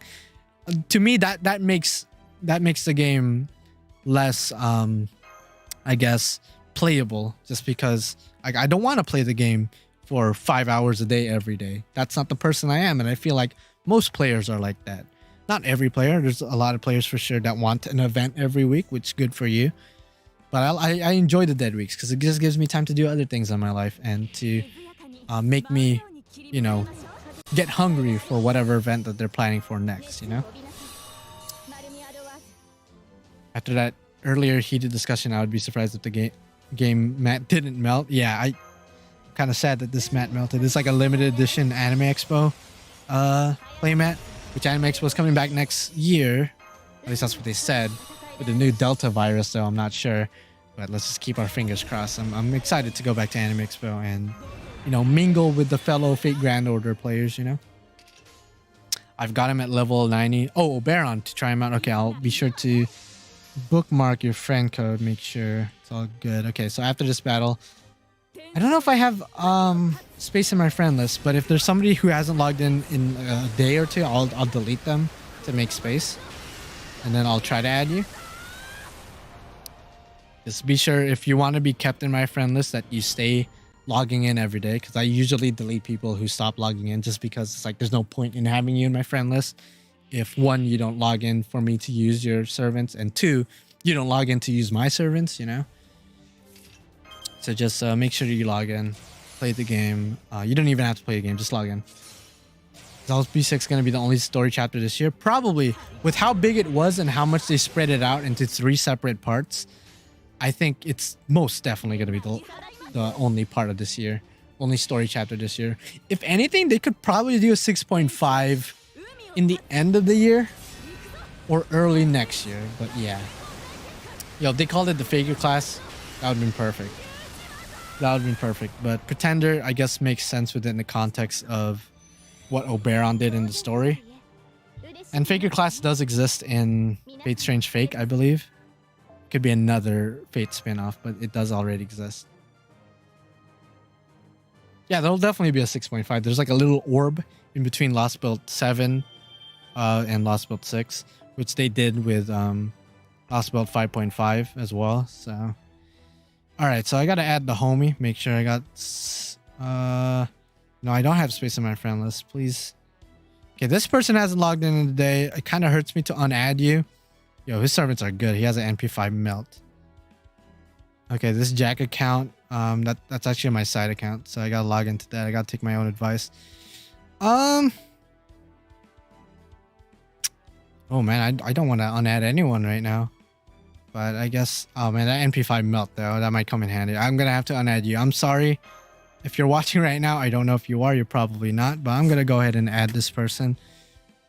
Wait, where the hell is your friend code at? Okay, 880 003 209. So I think I got that right. Okay, Oberon's right there. So I'm gonna go ahead and send your friend request.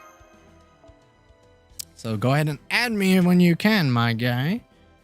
Did you get Oberon? No, not yet. I gotta keep farming quartz. Unfortunately, it'd be like that. Okay, let's go ahead and do Arturia's strengthening. Let's do that. And me a Grand Faker. Yo, imagine though. That'd be something else. Oh, yo, Angelica as a pretender. Yeah, the class actually opens a lot of doors for a lot of possible characters in the future.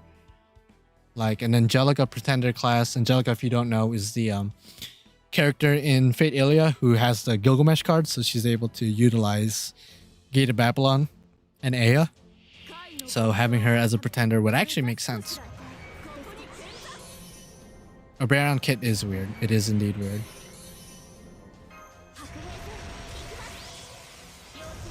But yeah, so possible pretenders in the future. It's like it's endless. I don't know. Yo, a lot of people are. Can somebody explain that to me? Because I guess I'm not caught up with all the current stuff going on in FGO JP. So for all my NA players out there who are not reading up on spoilers and whatnot, I might, you know, disclose some spoilery information right now. But can somebody explain in a very quick, roundabout way why people think Sherlock is actually a bad guy? Because that's what a lot of people are suspecting, that he's actually, you know, an antagonist, that that he has ulterior motives, I guess you could say. Which I find kind of weird, because Sherlock is like somebody I would not expect, right? But I guess that's the point, right? That's kind of the point of being a bad guy. You don't want to make your presence known. Because of Chaldean and Moriarty's interlude. Chaldean, are you talking about the hooded figure? The Goetia looking motherfucker? The Solomon looking motherfucker?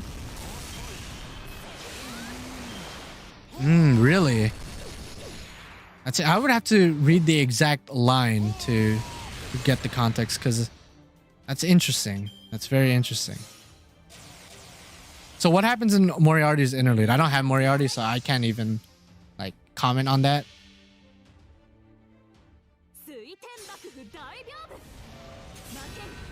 Also, he looks like a foreigner class servant. Yeah, the foreigner card, I know for a fact, and I noted this before all these allegations toward Sherlock has come out.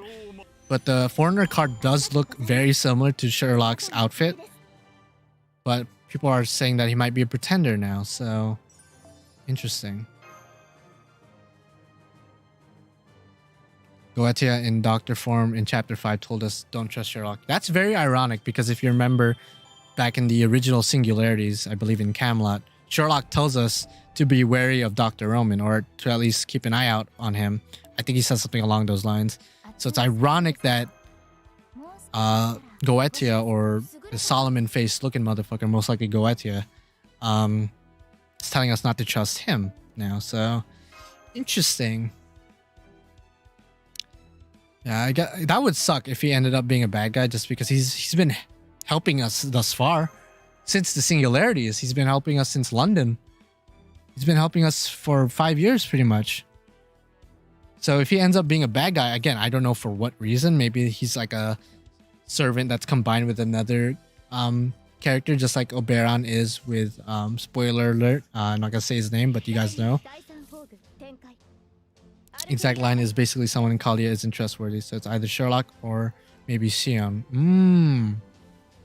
It's definitely not Da Vinci, because Da Vinci Lily was designed by our Da Vinci, who we know for a fact, at least we would like to think so, we know for a fact was a good guy, was on the good side, so maybe it's not her. I mean, Xion could be, I don't know. I mean, I'm leaning towards Sherlock, just because, you know, that would be a very big twist. That would be a very big twist.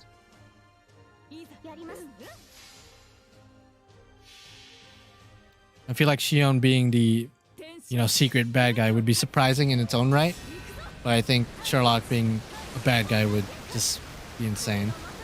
I wonder if they're gonna save that for like the end of the Lost Belts, after the Lost Belts, or like during one of the Lost Belt 6.5 or something.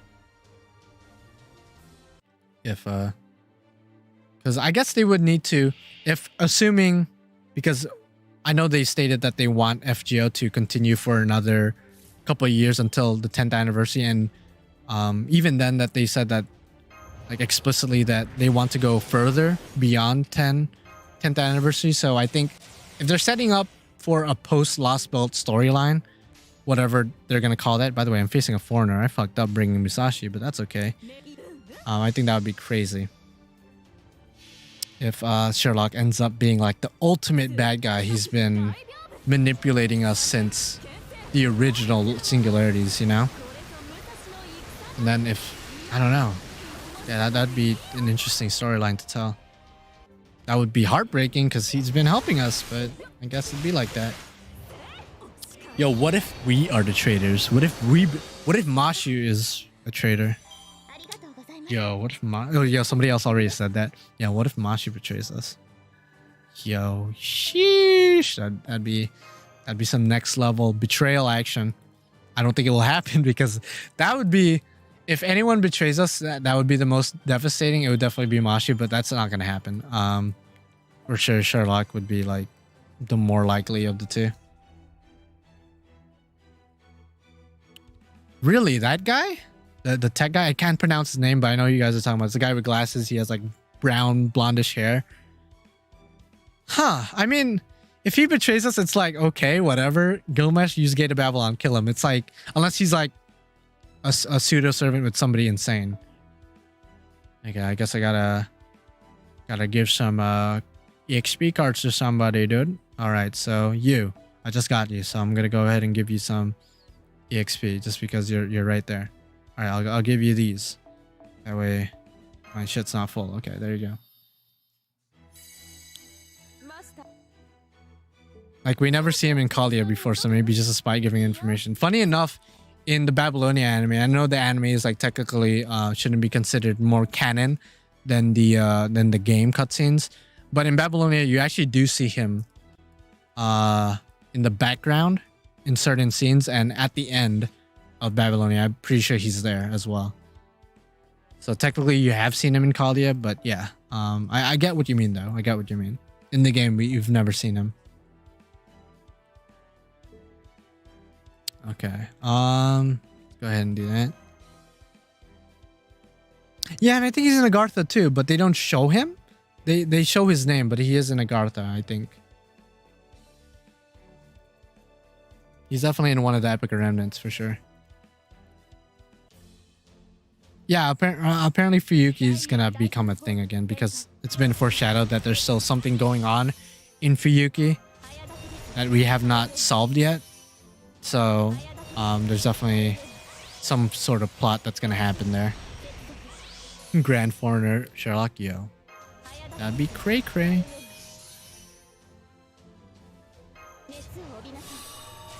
Yeah, he was the reason that I saw Fundy. Yeah, it can't be him.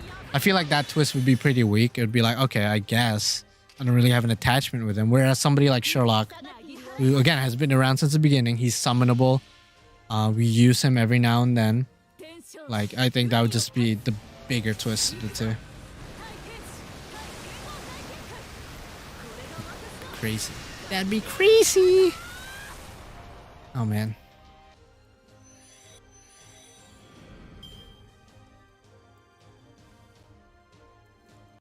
I might be very wrong, but what about Captain Nemo as a traitor? I don't know about that because he is Shion's servant. So if he's a traitor, then Shion has to be a traitor too.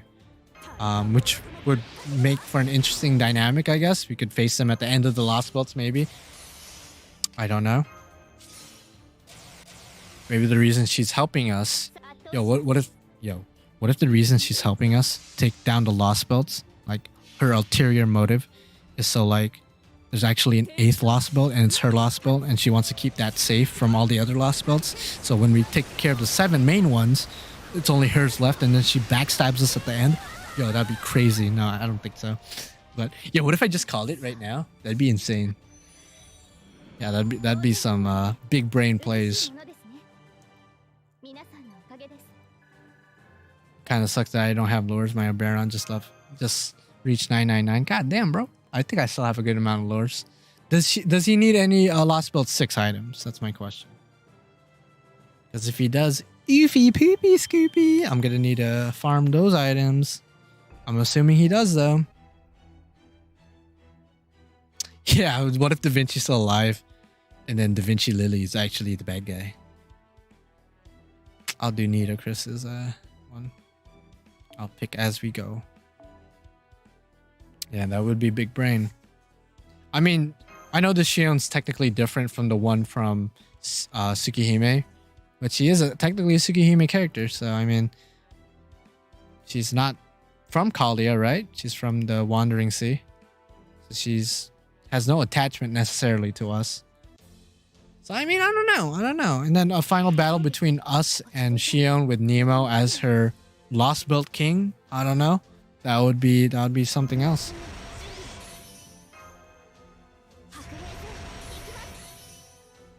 Yeah, you can, Alex, if you want. Sure. What if Da Vinci is inside Gudao and waiting for a date to reborn?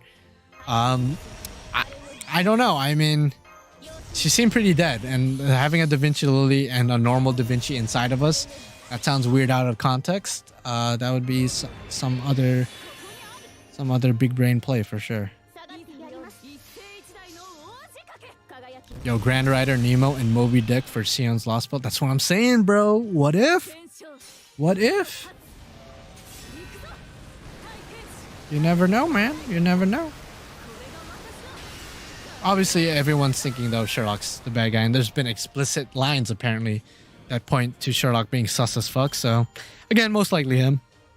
But I am interested in when they do reveal it, or if they reveal it, you never really know. What exactly his motives are. Who is he working for? If he's working for anybody. You know. Dantes should still be in our head. He just lives there rent free. But I mean, he protects us every now and then, so he's welcome to stay. What about David, y'all? I mean, David, there's really nothing to discuss about him besides who his possible Grand Berserker servant is. Which is interesting in its own right. I obviously have no idea. I love Sherlock, and I would love the twist of him being a bad guy. Yeah. I don't know if he would be a bad guy out of his own volition, or he's somebody else's servant, or maybe he's, again, a combined servant, just like Oberon is with somebody else.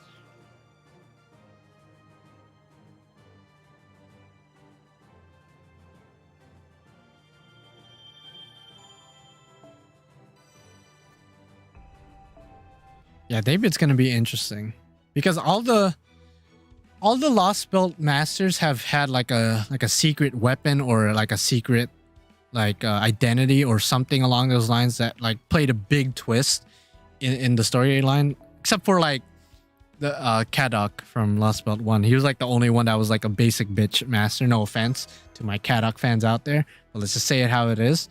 He was the most average of all of them. But you know, we've dealt with mystic eyes users. We've dealt with a wolf motherfucker. We've dealt with a vampire bitch. We've dealt with Wodime, who's a human, but he is an exceptional human, to say the least, who's able to summon meteors out of the sky. So in that sense, he is very unique. Actually, Pepe is actually pretty average. He doesn't have anything that special about him per se, right? So I don't know. It'll be like Armored Titan reveal. Yeah, it would be like, fuck. Yeah, he's a super fun dude. I guess that's his big, twist in character, because up until that point we've dealt with Lostbelt masters who have been, or cryptors I should say, who have been very antagonistic towards us, and he was like the only one who was like pretty cool and chill with us up until the end. Obviously Barrel's just a bitch. David, it would be interesting if he was just like a very because it has been stated by Da Vinci herself, I think, that he's like a genius. He's like super fucking smart to the point he's able to stand like toe to toe with like Wodime even. So I think it would just be interesting if he's just like a master strategist, and he might be a good mage as well, but it would just be cool if he was just like a normal dude who just happens to have like genius level intellect and strategic planning. But I bet there's gonna be a thing where like he actually has like, I don't know, maybe he's actually a fairy in disguise, or he's his own servant. I don't know. Maybe he's an heroic spirit too. A fucking crazy shit.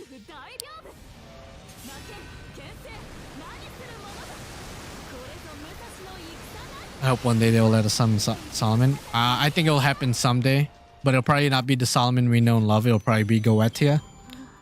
I don't know if Solomon himself will come back. Yeah, David does have a grand servant, but hey, man, you never know. Maybe he himself is his grand servant. I know we technically saw his servant in Lostbelt 4 as a hooded figure, so they're definitely two separate beings. But you never know. What if he just cloned himself? Some crazy shit. You never know with these cryptors. They always have something going on behind the scenes.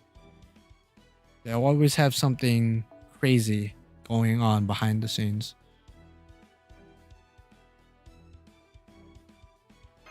You remember the big shadowy thing in the latest opening with David? Yeah, that's supposed to be Ort, right? Ort. I think that's his name. O-R-T. That's what everyone's saying. I don't think that's a servant per se, but yeah, that's definitely gonna be a big contender in the next official main Lostbelt. What if his servant is himself like shit? That's what I'm saying. What if his servant is literally him? What if his servant is us? What if his servant is literally us as a servant? And like we gotta fight ourselves as a servant, and Mashu has to kill us. Nah, they're not gonna. That would be dumb. That would be dumb. But I don't know. That would be fucking wild too. That would be like, what? We're a servant now. What? And then we could summon ourselves. And depending on our gender, like if we play as Gudako, we could summon Gudao. If we play as Gudao, we summon Gudako, but like an alternate version of them. That would be what the fuck?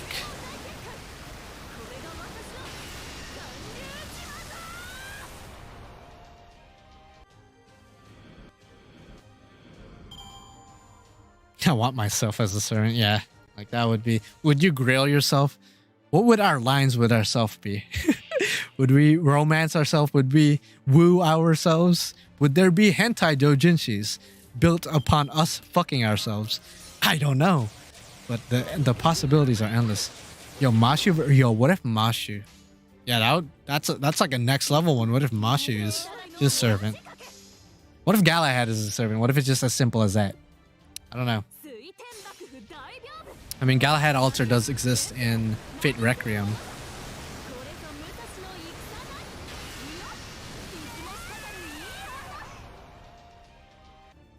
I'm surprised the Grand wasn't introduced in Lostbelt 6. Well, yeah, I mean, we got 2 Grands in Lostbelt 5, so I guess they're just saving the Grand for Lostbelt 7. Even though Lostbelt 6 was insane in its own right. Okay. Thank you, Gareth. You did really well in Lostbelt 5. Rest in pieces.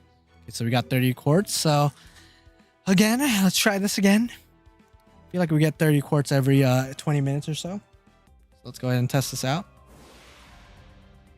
Let's go see. We're going to be lucky this time around. At least another Tristan. We'll see. Maybe I should hype up the rolls more because I just kind of go for it once I get to 30.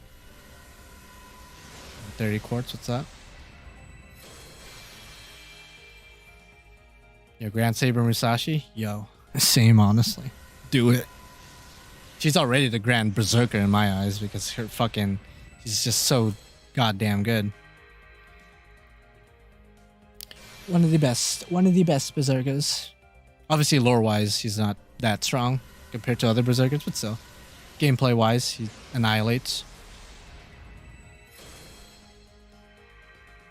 Yo, Grand Saber's actually my dad when we think about it. When you think about it, actually my fucking father. I should playtest Oberon after this quest, just so I could see his animations, because that's something I actually didn't really think about, how his attack animations are. I know we fought him, but I want to use him, you know? I want to use him and see exactly what he does. I want to see that for sure. Okay, that was a pause right there. So Oberon, if you show up right now, listen. Listen, Oberon, I will train the shit out of you. Never mind, it's a rider.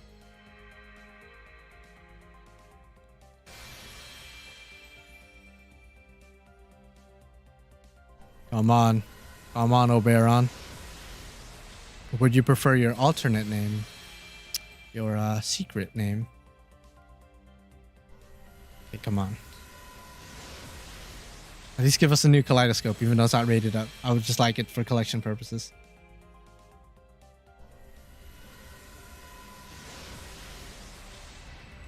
Damn. I feel like this 11 shot's gonna be god awful like the last one. I feel like it's just gonna be god awful. Some doo-doo butter. Yeah, this looks like some doo-doo butter. This looks like straight mono prisms. I'm gonna straight burn some shit after this roll. Yep. Yeah, that's not good. Let me go burn some shit.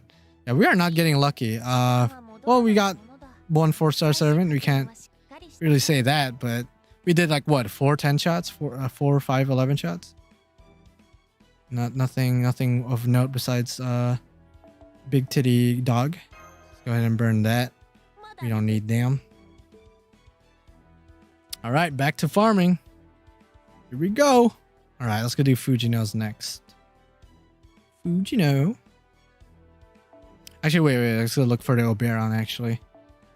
Oberon, there you are. NP3? Okay, daddy, chill. Okay, how are we gonna make the team up? Let's do this.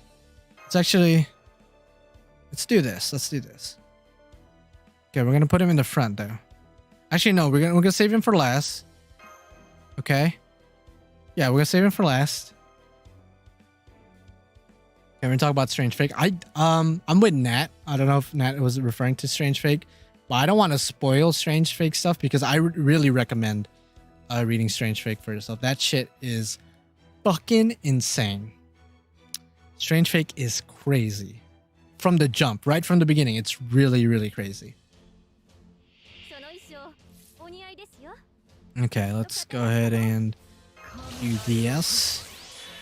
Let's do this. Miss Crane, just because I pulled her into my guaranteed banner, I might as well use her in some form or fashion. Okay.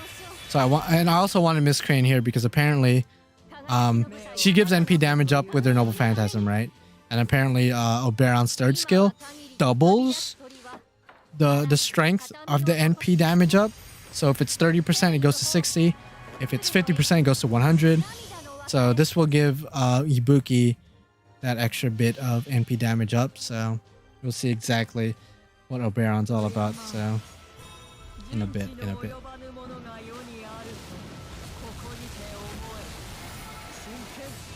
Yeah, Alex, he doesn't want any of the Strange Fake characters to be released, bar Enkidu, of course, because Enkidu is important to Babylonia.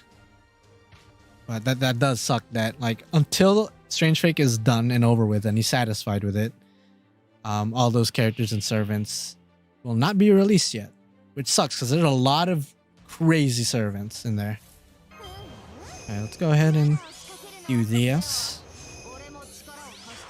Okay, Oberon's gonna come out in just a second. Don't worry about it. You just got Oberon in a roll. Well, congratulations. I am not that lucky. Okay. So Oberon's in his second ascension from, or is it first? It looks like his ascent is. Okay, so this. Oh, he gives NP damage up in his first skill anyway, so I'm not even worried. Okay, and then this is supposed to double that. How does that look like? Okay, so it's does it affect the initial? Because I have the NP damage up from his skill, but I also have the NP damage up from Miss Crane's Noble Phantasm. So does this apply to both of them? Or just to one of them? And then this should give Ibuki a decent amount again. How does that work? Yeah, Hippolyta. Be a pretty sick servant to get. I'm wondering if it stacks like that. It's probably the left foremost. Probably, maybe like the latest one used. Or the earliest one used. Maybe the higher one, I don't know. Well, let's see if the MP damage up is noticeably... I mean, I feel like it is. I feel like it's a lot higher, actually. But now Ibuki goes to sleep because, yeah. So 800k on 2 enemies. Almost 900k. That's actually pretty insane. And she goes to sleep and loses all of her buffs. Did somebody already say that? I feel like you guys already said that, but I just did not... that did not register. Okay, that's interesting. They lose all their buffs too.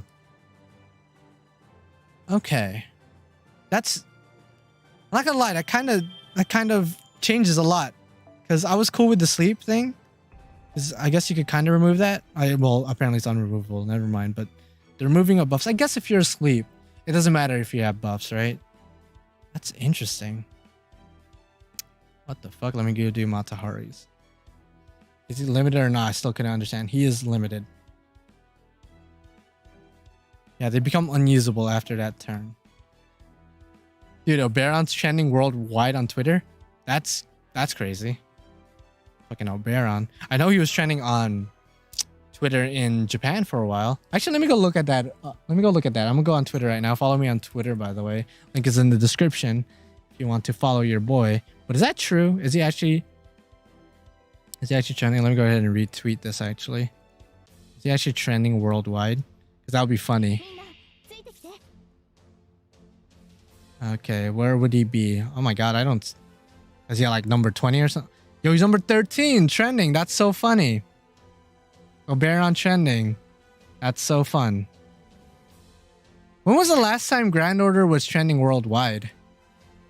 I don't remember it trending worldwide for a while. I know it trends a lot in Japan, but it's literally trending worldwide. Yeah, trending 13. I think during Annie. Which Annie? For Annie or JP? Oberon's not voiced by the same person as Ozzy. I would have recognized it right away. I don't think it's Ozzy's voice at all. Is it? Or am I high?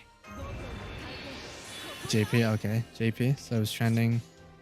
Huh. Damn, Oberon's that strong, huh? That he's trending worldwide. Interesting stuff. Yeah, his third skill is definitely meant for like a final wave killer. Definitely meant for like a last ditch effort sort of dealio.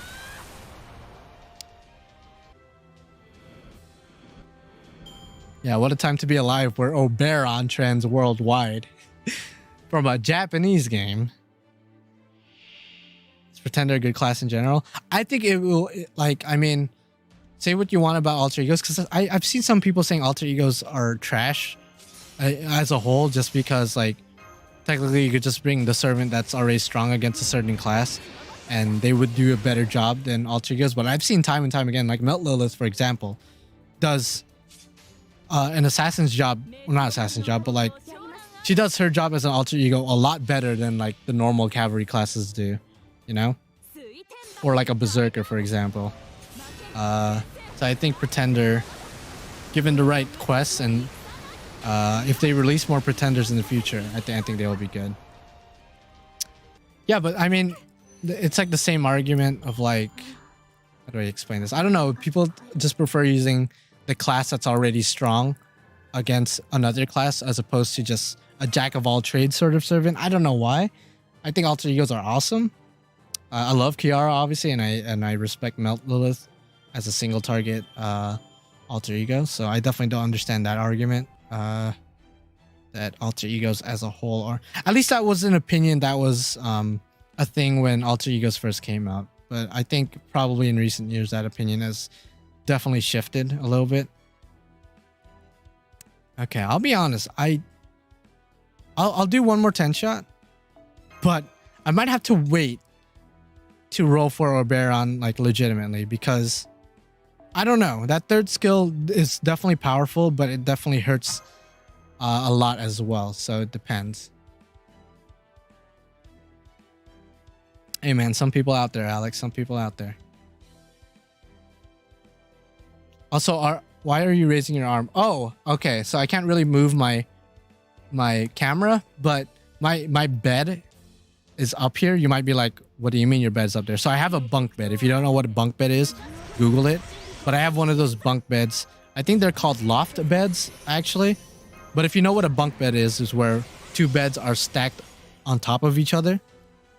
But instead of a second bed below the top bed, the top bunk, it's actually a table. And that's where I have my computer and my PC and everything. Yeah, Serena, I just noticed you're the one that said that. Yeah, not voiced by Ozzy. He does not look like somebody who should be voiced by Ozzy. That would be an interesting choice of a voice. But yeah, but I have my bed up here, so I'm actually holding on to the railing. I don't know why. It's just something I like to do. So I'm not just raising my arm for the sake of raising my arm. I'm just holding the railing. I give my left arm something to do besides jack off, of course. Yeah, alter egos are fun to use. Just against casters, for example, people prefer to just use riders rather than alter egos. How many 180 packs are you willing to buy for Summer 6 once we get it at bare minimum? Again, that's dependent on the servant. If it's a bunch of servants I'm not really personally interested in, then zero 180 packs. But let's say, for argument's sake, there's a Shoe 10 swimsuit. I'm rolling. I'm definitely gonna keep rolling until I get at least NP2. I don't know how many packs I will take, but it's definitely a good amount for sure. That's what I would say. But I wouldn't put an exact number on it just because I don't know. I don't know if can I show my bed? No, I don't want to ruin the camera. I don't want to ruin the camera. But yeah, my camera's up here. Oh, my bed's up here, but my camera's obviously right there. Yo, give Shuten anything. Give Shuten a no piece. Give her a no piece, and the fan base would explode. You see Oberon trending number 13 on Twitter right now. Shuten would be number 1, my guy. Shuten would be number 1, my G. If they decide to do that, they won't. They won't, but they will. Eefy poopy scoopy. That'd be a poopy scoop. Yeah, I mean, Melt is definitely one of the best alter egos in the game. Just her noble phantasm, her damage output, the fact she could protect herself, the fact she removes buffs with her noble phantasm. There's a lot that she does that makes her a very, very good single target servant. Dude, I saw a comic about her and Gudaka discussing swimsuits, and it was funny. I bet anything with Shuten is hilarious, dude. But they're hilarious or hot. It's one of the two.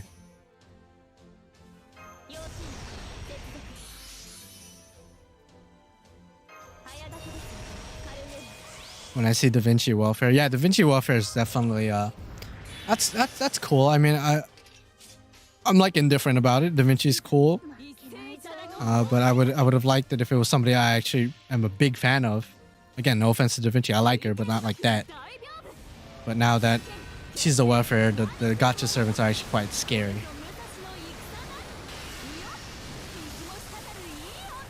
Yeah, Shuten's already technically wearing like a swimsuit-esque outfit underneath. So they could literally just take off her kimono and then she'll just... It's already technically a swimsuit, right?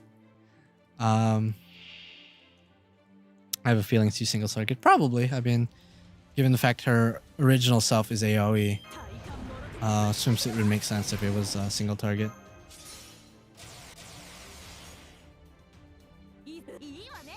God, how many times have I used Musashi's NP? And I'm still not tired of it. I love Musashi's NP. NA, JP, whatever.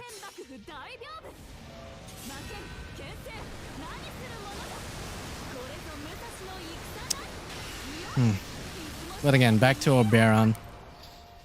I don't know. Because I definitely wouldn't use him for his Pretender class affinity. Even though I said it would be good, but again, we would need more Pretenders to come out in the future for me to decide a Pretender is a really powerful class. But with his kit right now, he definitely functions more like a support servant. But I just don't know if I want to, you know, get him or try as hard for him. Please DW 4-star shoot 10 summer. Yeah, man. We'll see, man. We'll see. Musashi 10 or no 10? I'm cool with both. I mean, I'm fine with her normal skin tone, but the 10 it definitely adds an extra layer of like spiciness to it, you know? Like if I'm feeling, you know, it's like when you go to a restaurant and maybe you order like, let's say a soup and they're like, oh, you want it spicy or not? And you know, some days you're like, no, I'll take that shit normal. But then like sometimes you're like, you know what? I would like a little bit of spiciness. That's the way I see it. Sometimes I'd go 10, sometimes I go normal. Either way, it's still A1. It's still 10 out of 10. We're still getting a high quality meal with our purchase, you know? That's the way I see it.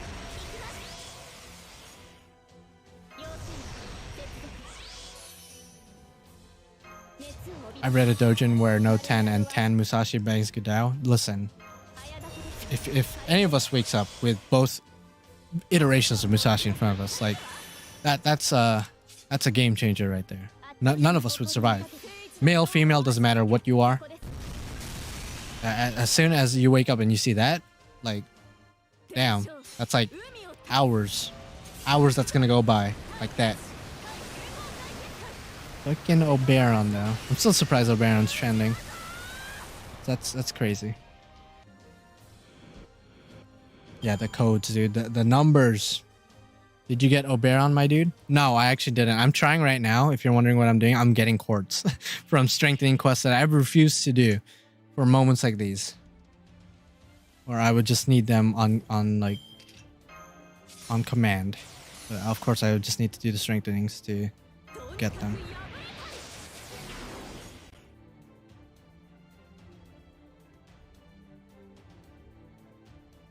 Okay, let's just go do this. I'm on on my other phone right now on Twitter, just like checking it out. By the way, follow me on Twitter. Link is in the description. And hit that like button, of course. How many likes are we at? We're at 76 likes. Yo, if we get to 100 likes, I will wail. No, I'm just kidding. I'm just kidding. Don't expect that from me. People dislike Oberon's style? Art style. I like his art style. I said this earlier, but his art style is very unique. It's very different. Apparently, it's hand-drawn, which, again, I really like just because it adds a different flavor compared to other servants. So I think his art style is pretty cool. Not for everybody. You're not a whale? I whale on occasion. So I wouldn't call myself a traditional whale in the sense of like, you know, there's certain FGO YouTubers that whale in every banner. That's not me. There's certain FGO YouTubers that whale once a month. That's also not me. I whale on occasion, specifically in JP. I don't whale in every month or in every banner because that's a lot of money that I'm not willing to spend. I just whale for the character I really like, and or a character I really need. That's why I'm like, I don't really want to whale on a Baron because I don't really need him like that. And I like him, but I don't really need him. Just would be a nice addition to my arsenal of servants, you know? Let's go do Arjuna's buff. Yeah, I would say like a dolphin. I would say dolphin who has a lot of self-control. Let's say that.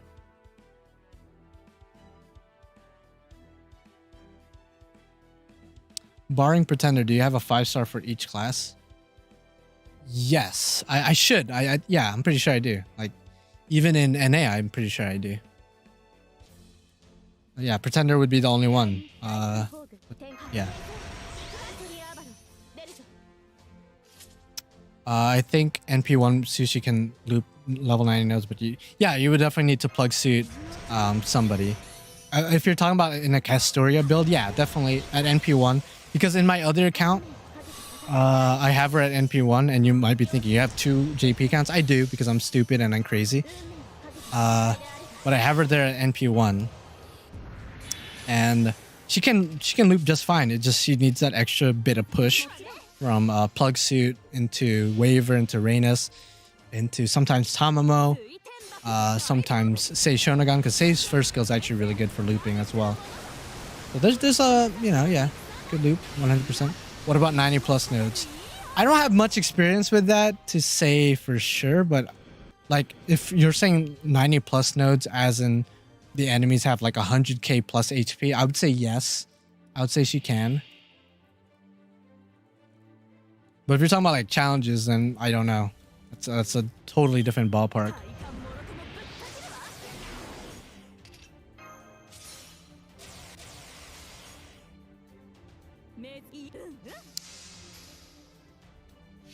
If you put Oberon with me, Merlin, Oberon will be sad expression. Oberon would be, funny enough, Oberon, for those of you guys who don't know, he has a passive where it has a chance of making Merlin's buffs fail, which is actually kind of scary. Because if you team him up with Merlin, it's like Merlin's Buster buff could fail, his Noble Phantasm could fail, his Protection could fail. So definitely don't team him up with Merlin unless you want to gamble. Did you roll anymore for Oberon? Yeah, I'm still rolling for him right now. Oh, wait. Oh, you mean earlier. Yeah, I did a 10 shot, didn't get anything. Go figure. Go figure. Okay. So after 6 more, I'll be able to... Not 6 more, but like 3 more or 4 more strengthenings. I should be able to roll again. So I want you guys to spam different insects in the chat because he summons insects. And his Noble Phantasm is summoning a big-ass moth. So I want you guys to spam butterflies, freaking moths, freaking locusts. I don't know what's in the emoji chat or in the emoji menu. But there you go. Go do that. Is Oberon useless? I wouldn't say useless, but he's definitely very niche and very different.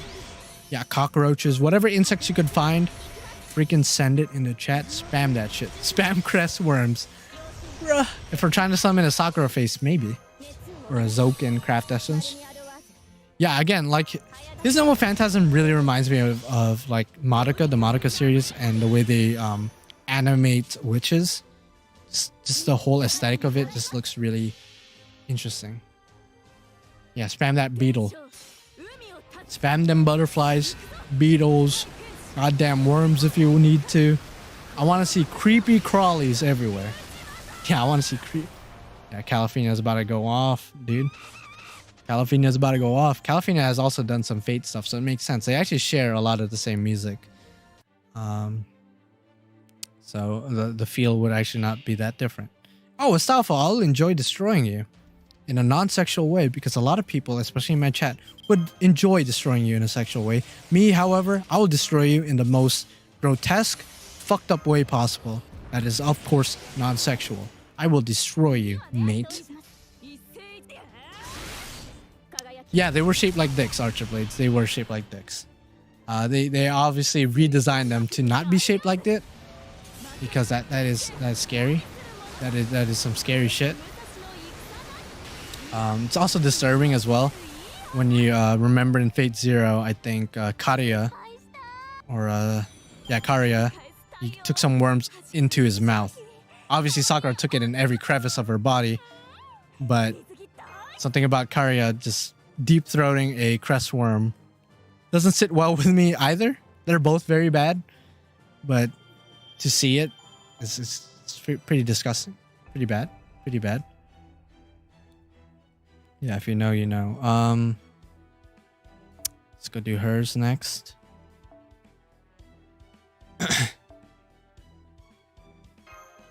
Let's go check out Twitter again, make sure. Yeah, I want to get that Oberon, man. Don't know if he's going to be any good in the long run, but still a fun servant. Still looks like a fun servant. Can any servant kill Zoken? Kotomi Nikide was able to cripple Zoken to the point of being a small little worm. So if Kotomi Nikide, who is by no means, somebody to scoff at, he's a very skilled fighter and mage killer and assassin. But if he could, fuck up Zoken to the point of nearly dying, then I'm pretty sure he could fuck up most. I'm pretty sure most servants would be able to fuck up Zoken for sure. I think like the only ones that would probably have an issue would be like Hans or Shakespeare or something. You got a Baron, or you didn't get a Baron. Yeah, but Oberon is finally out. What's your favorite Dojin? That is a question I'm never gonna answer. You guys could make your guesses. Make your guesses for sure, if you so desire. Okay, how many quartz am I at? I think I gotta do like 2 more strength things. Gotta do 2 more. Unless Zoken is inside somebody. Unless Zoken is inside somebody, he can't die. Is that what you're saying? I think any servant would be able to still body him regardless if he's inside somebody. Unless he's inside the servant. Did you roll for a Baron? I did. I did roll for a Baron.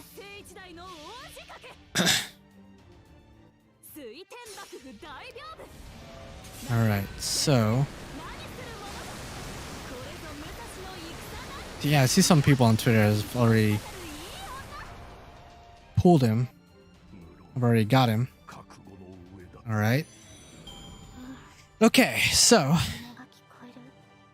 wow, it's already 4:36. I've been streaming for 2 hours and 30 minutes. What the fuck is wrong with me? So I haven't pulled this motherfucker. Jesus Christ. Jesus. Matahari can body him? Probably. Again, most servants probably could. They're all superhumans. They're all pretty powerful. They could body most people. Granted, Zoken is a mage, so he'd be able to defend himself decently, but I would assume he'd get bodied by top servants. Like somebody like Saber would just destroy Zoken. Save for summer, should I? After seeing Oberon, seeing his skills, discussing it, in you guys' objective opinion, and objective and opinion are not two things that usually go together, but in you guys' opinion, should I save for summer? Granted, we don't know who the summer servants are.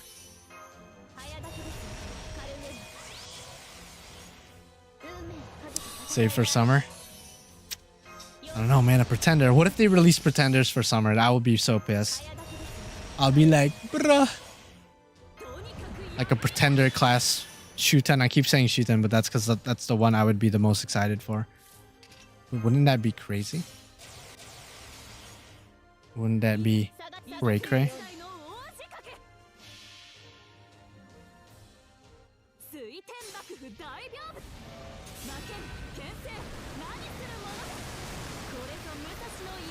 Don't save? No, spend. That's not an option. Spending maybe for summer, but for pretender class. Yo, pretender Da Vinci. What if they do that? What if they do pretender Da Vinci? What if that's her class? Actually, what would, like, take your guesses right now after seeing her design. I don't think they showed her Noble Phantasm, but what would be her class actually? What's her class? You guys might think. I don't know. What's a class they haven't given for free in a while? Because we have a lot of freelancers. I don't think we need any more freelancers. Archer. Actually, did they already say it was Archer? I feel like they did already. I feel like they already revealed the class. She has a gun, so Archer. Hey man, listen. They could always surprise us. Yeah, I feel like they already revealed the class. Never mind.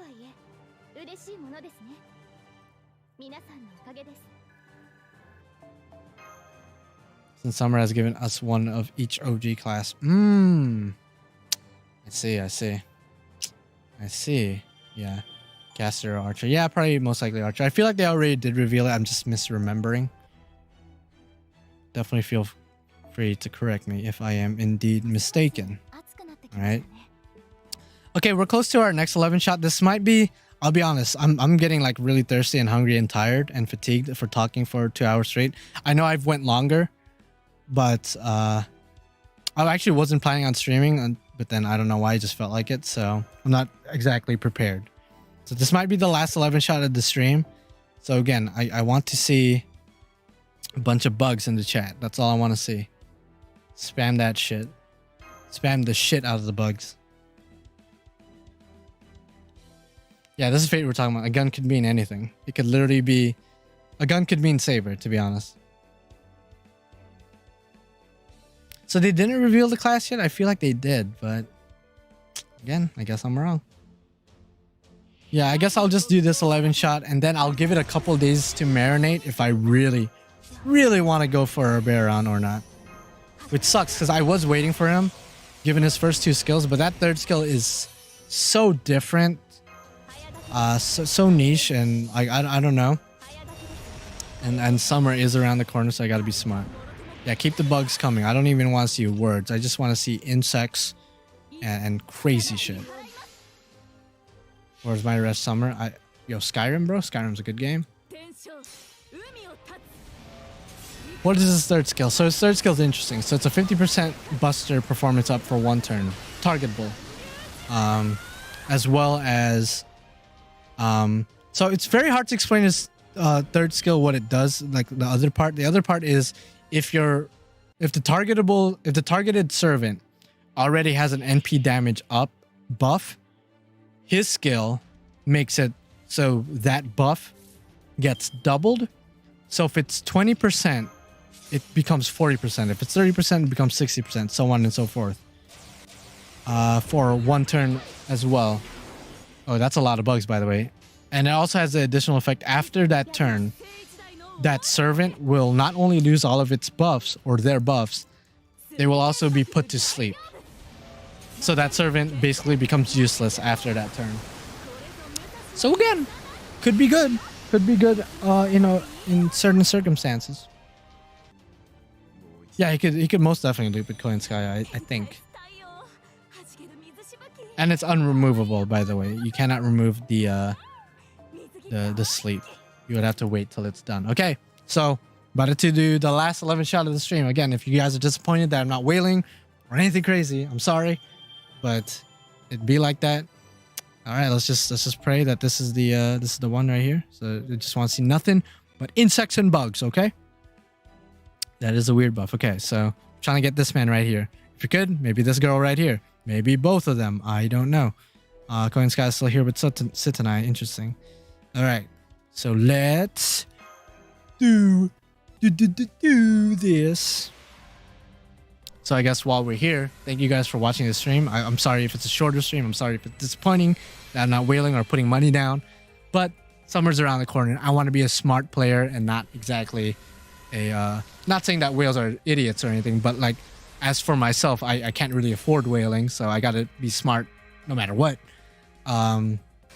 But yeah, it is what it is. Congratulations to everybody who got him. Good luck to anybody who's still trying to get him. And hopefully next month we'll... give us something that's not going to make us regret this decision. I might still go for a Baron on a separate video or on a separate stream. But for right now, I kind of want to sit on it and just wait. Just want to wait. Just want to wait. You never know. That is a gold spin. Most likely a 4-star though. Oh my god! Yo!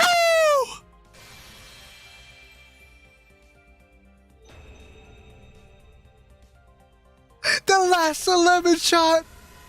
Fucking let's go. Fucking let's go. Let's fucking go, yo. It was the last one. The last one. This is why you guys play smarter, not harder. You know what I'm saying? You know what I'm saying? Woo, shit. Oh, we're not ending the stream yet. We gotta send this man. We gotta train this man up. Woo, shit. That's good. That's crazy. The bugs work. Thank you guys for spamming the bugs. I think that's what we were missing. Every other time we rolled, we didn't spam the bugs. We didn't give a fuck. We didn't even acknowledge the roll. But this one, we let it marinate. We let it build up. And it worked out in the end. It worked out. We did it. Thank you guys again for watching. Hell yeah. Actually, not even thank you guys for watching. We gotta train this man. So we're gonna be here for another maybe 20 minutes, maybe 10 minutes. Honestly, it's not gonna be that long to train him. I have EXP cards. That's awesome. Holy shit. Oh yes, you're mine, Oberon. Freeze. No. You sound really pissed, man. I'm sorry. Yeah, that's right. You're mine now, motherfucker. You better look at me when I'm talking to you. Stop looking at your butterfly. Look at me. This man doesn't want to look at me. He's salty as fuck. Oh, there you go. There you go. Now you look at me. Where did that smile go? You were smiling all across Lostbelt 6 and in the trailer and everything. You don't see... There you go. There you go. There's that smile. There's that smile we trusted. There's that smile. Yo, the last one. Yo, by the way, while you guys are here, I said earlier, I'm going to reveal this now. I'm going to reveal this again later. But, so, I'm not saying I got the reservoir at the gods, but I am prepared for summer. Don't fuck with me, DW. Don't fuck with me. I got you, fam. So I am prepared no matter what. So I was always prepared. Listen, it'd be like that. I keep it in there. Yeah, I've been saving for 8 months almost. So it'd be like that though. Yeah, it's game over. DW, give me the best you got because you're fucked. You're fucked, DW. Don't fuck with me. Oh, shit. Okay. Yeah. It'd be like that. Iffy. Okay, so Pretender class, where are you? You're probably at the bottom. Hell yeah. Yeah, my inbox is iffy peepy. Would be funny if your brother pulled 3 Oberons. If he did, I will shit down his trachea. Okay. Yo, wait, let's look at his art. He has like a castle in the background. You know, King of Fairies. So, yeah, nice King of Fairies. Yeah, nice sprite. Yeah, my inbox is fucking crazy. So, I'm prepared. I'm prepared. See, I was gonna use that on Oberon, but then I was like, do I wanna fairies? So, shout out to Denzel Crocker. Shout out to the homie. Hopefully I can ascend this, man. Oh wait, why am I doing it like that? I should just do this, right? Yeah, just do that. Are we all good? Holy fucking shit. Okay, so 10 feathers and 10 void dust. Easy peasy pumpkin lemon squeezy. Okay, gets a nice fur coat. Or a cape, not really a fur coat, but it's like furry on the top. Listen, Oberon. You can talk all you want, but you my bitch now. You my bitch, Oberon, you hear me? You hear me? You're my bitch. Okay, I'll stop. Okay, 10, that's fine, it's easy. Easy, actually, let me actually be smart about this because I might get a super success. I don't want to use that much. You don't change until bond 4. Oh, really? So I gotta wait till bond him? Okay. I bet he's hard to bond with too.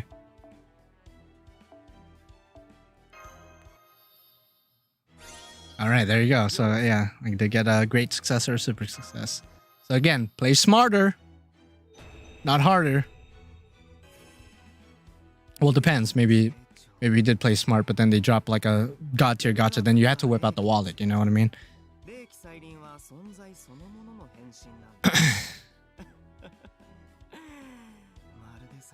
Yeah, we do still have a couple of dead weeks, so you never know. I think they will do a rerun banner.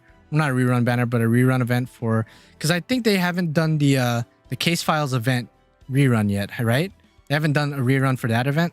So I think that's like long overdue. I'm like wondering why they haven't done that yet, right? Am I right when I say that? I know they haven't rerun the certain event yet. Okay, there you go.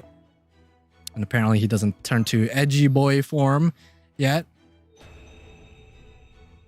Oh, Gouda 5 too. Yeah, that's right. Okay, so I got a bond with this man. Okay, I smell it. I smell it. Oh, now he uses the 10 flasks or whatever those shits are called. Okay, so he doesn't want to be edgy yet. I'll get you there. Don't worry. I'll get you there. I'll get you there off camera because I'm still tired. But that shit definitely hyped me up. That was crazy. Iffy poopy scoops. I got the fairy.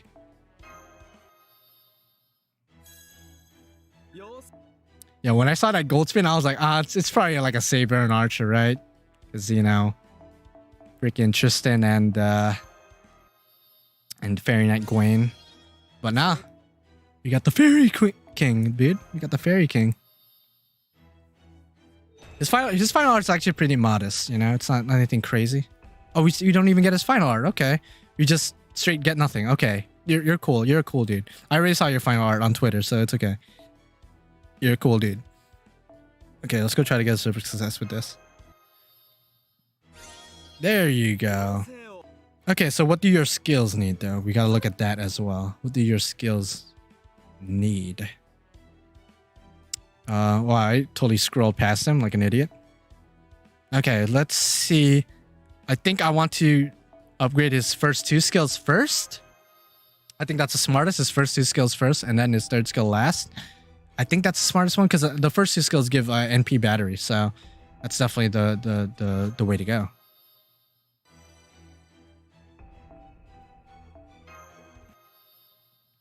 Can't wait to see the list for Summer 6 servants. Yo, I can't wait either. Okay, now he's using these things. Okay. So far, nothing. Ooh, that one's gonna be a dagger because I don't have a lot of those. Oh, we have a lot of those. 15. Okay. Level 8. Now what level 8 is gonna be interesting.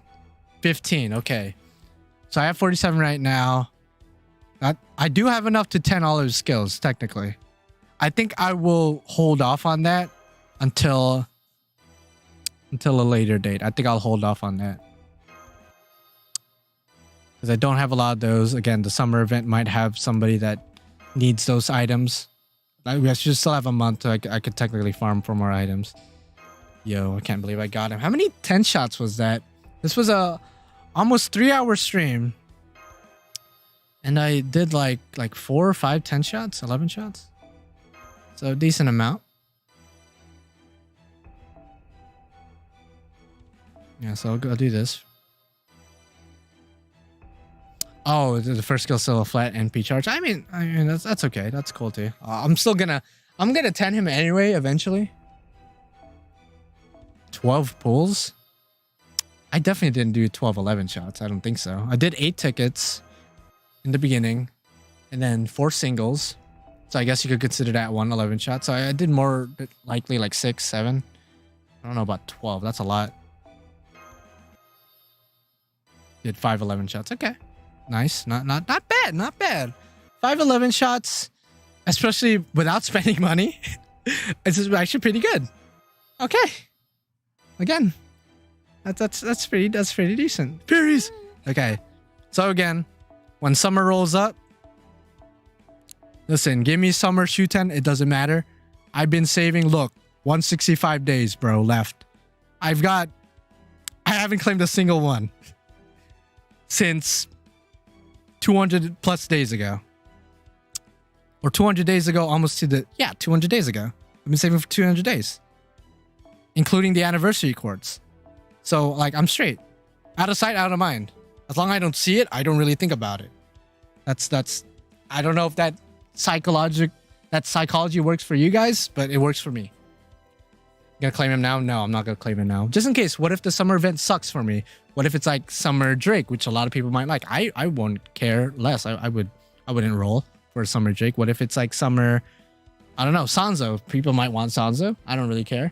So I kind of want to save it till something insane in the membrane comes out. So how many unit did you skip? Technically not a lot. I've rolled here and there for like Morgan, for example. I got Morgan. I got Miss Crane. I obviously did the paid banner. I've done quite a few banners, but like everything that I get from logins, from tickets and quartz, I just keep in there.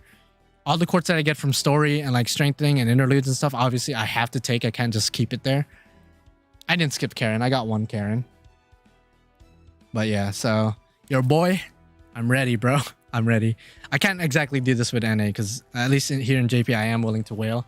So I have 2 plans, a plan A and a plan B. So will you dare skip Summer Aresh?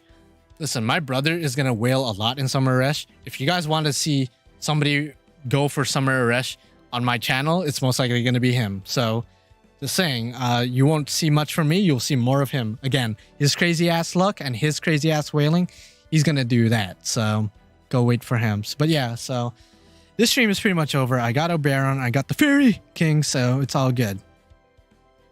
It is all good in the hood. Only at NP1, but again, I don't think I'm going to use him as a DPS. I'm going to use him mainly as a support servant. Is that the right way to use him? Probably not. Can he loot by himself? Well, not by himself, but like with Koi and Skya? Of course he can, probably.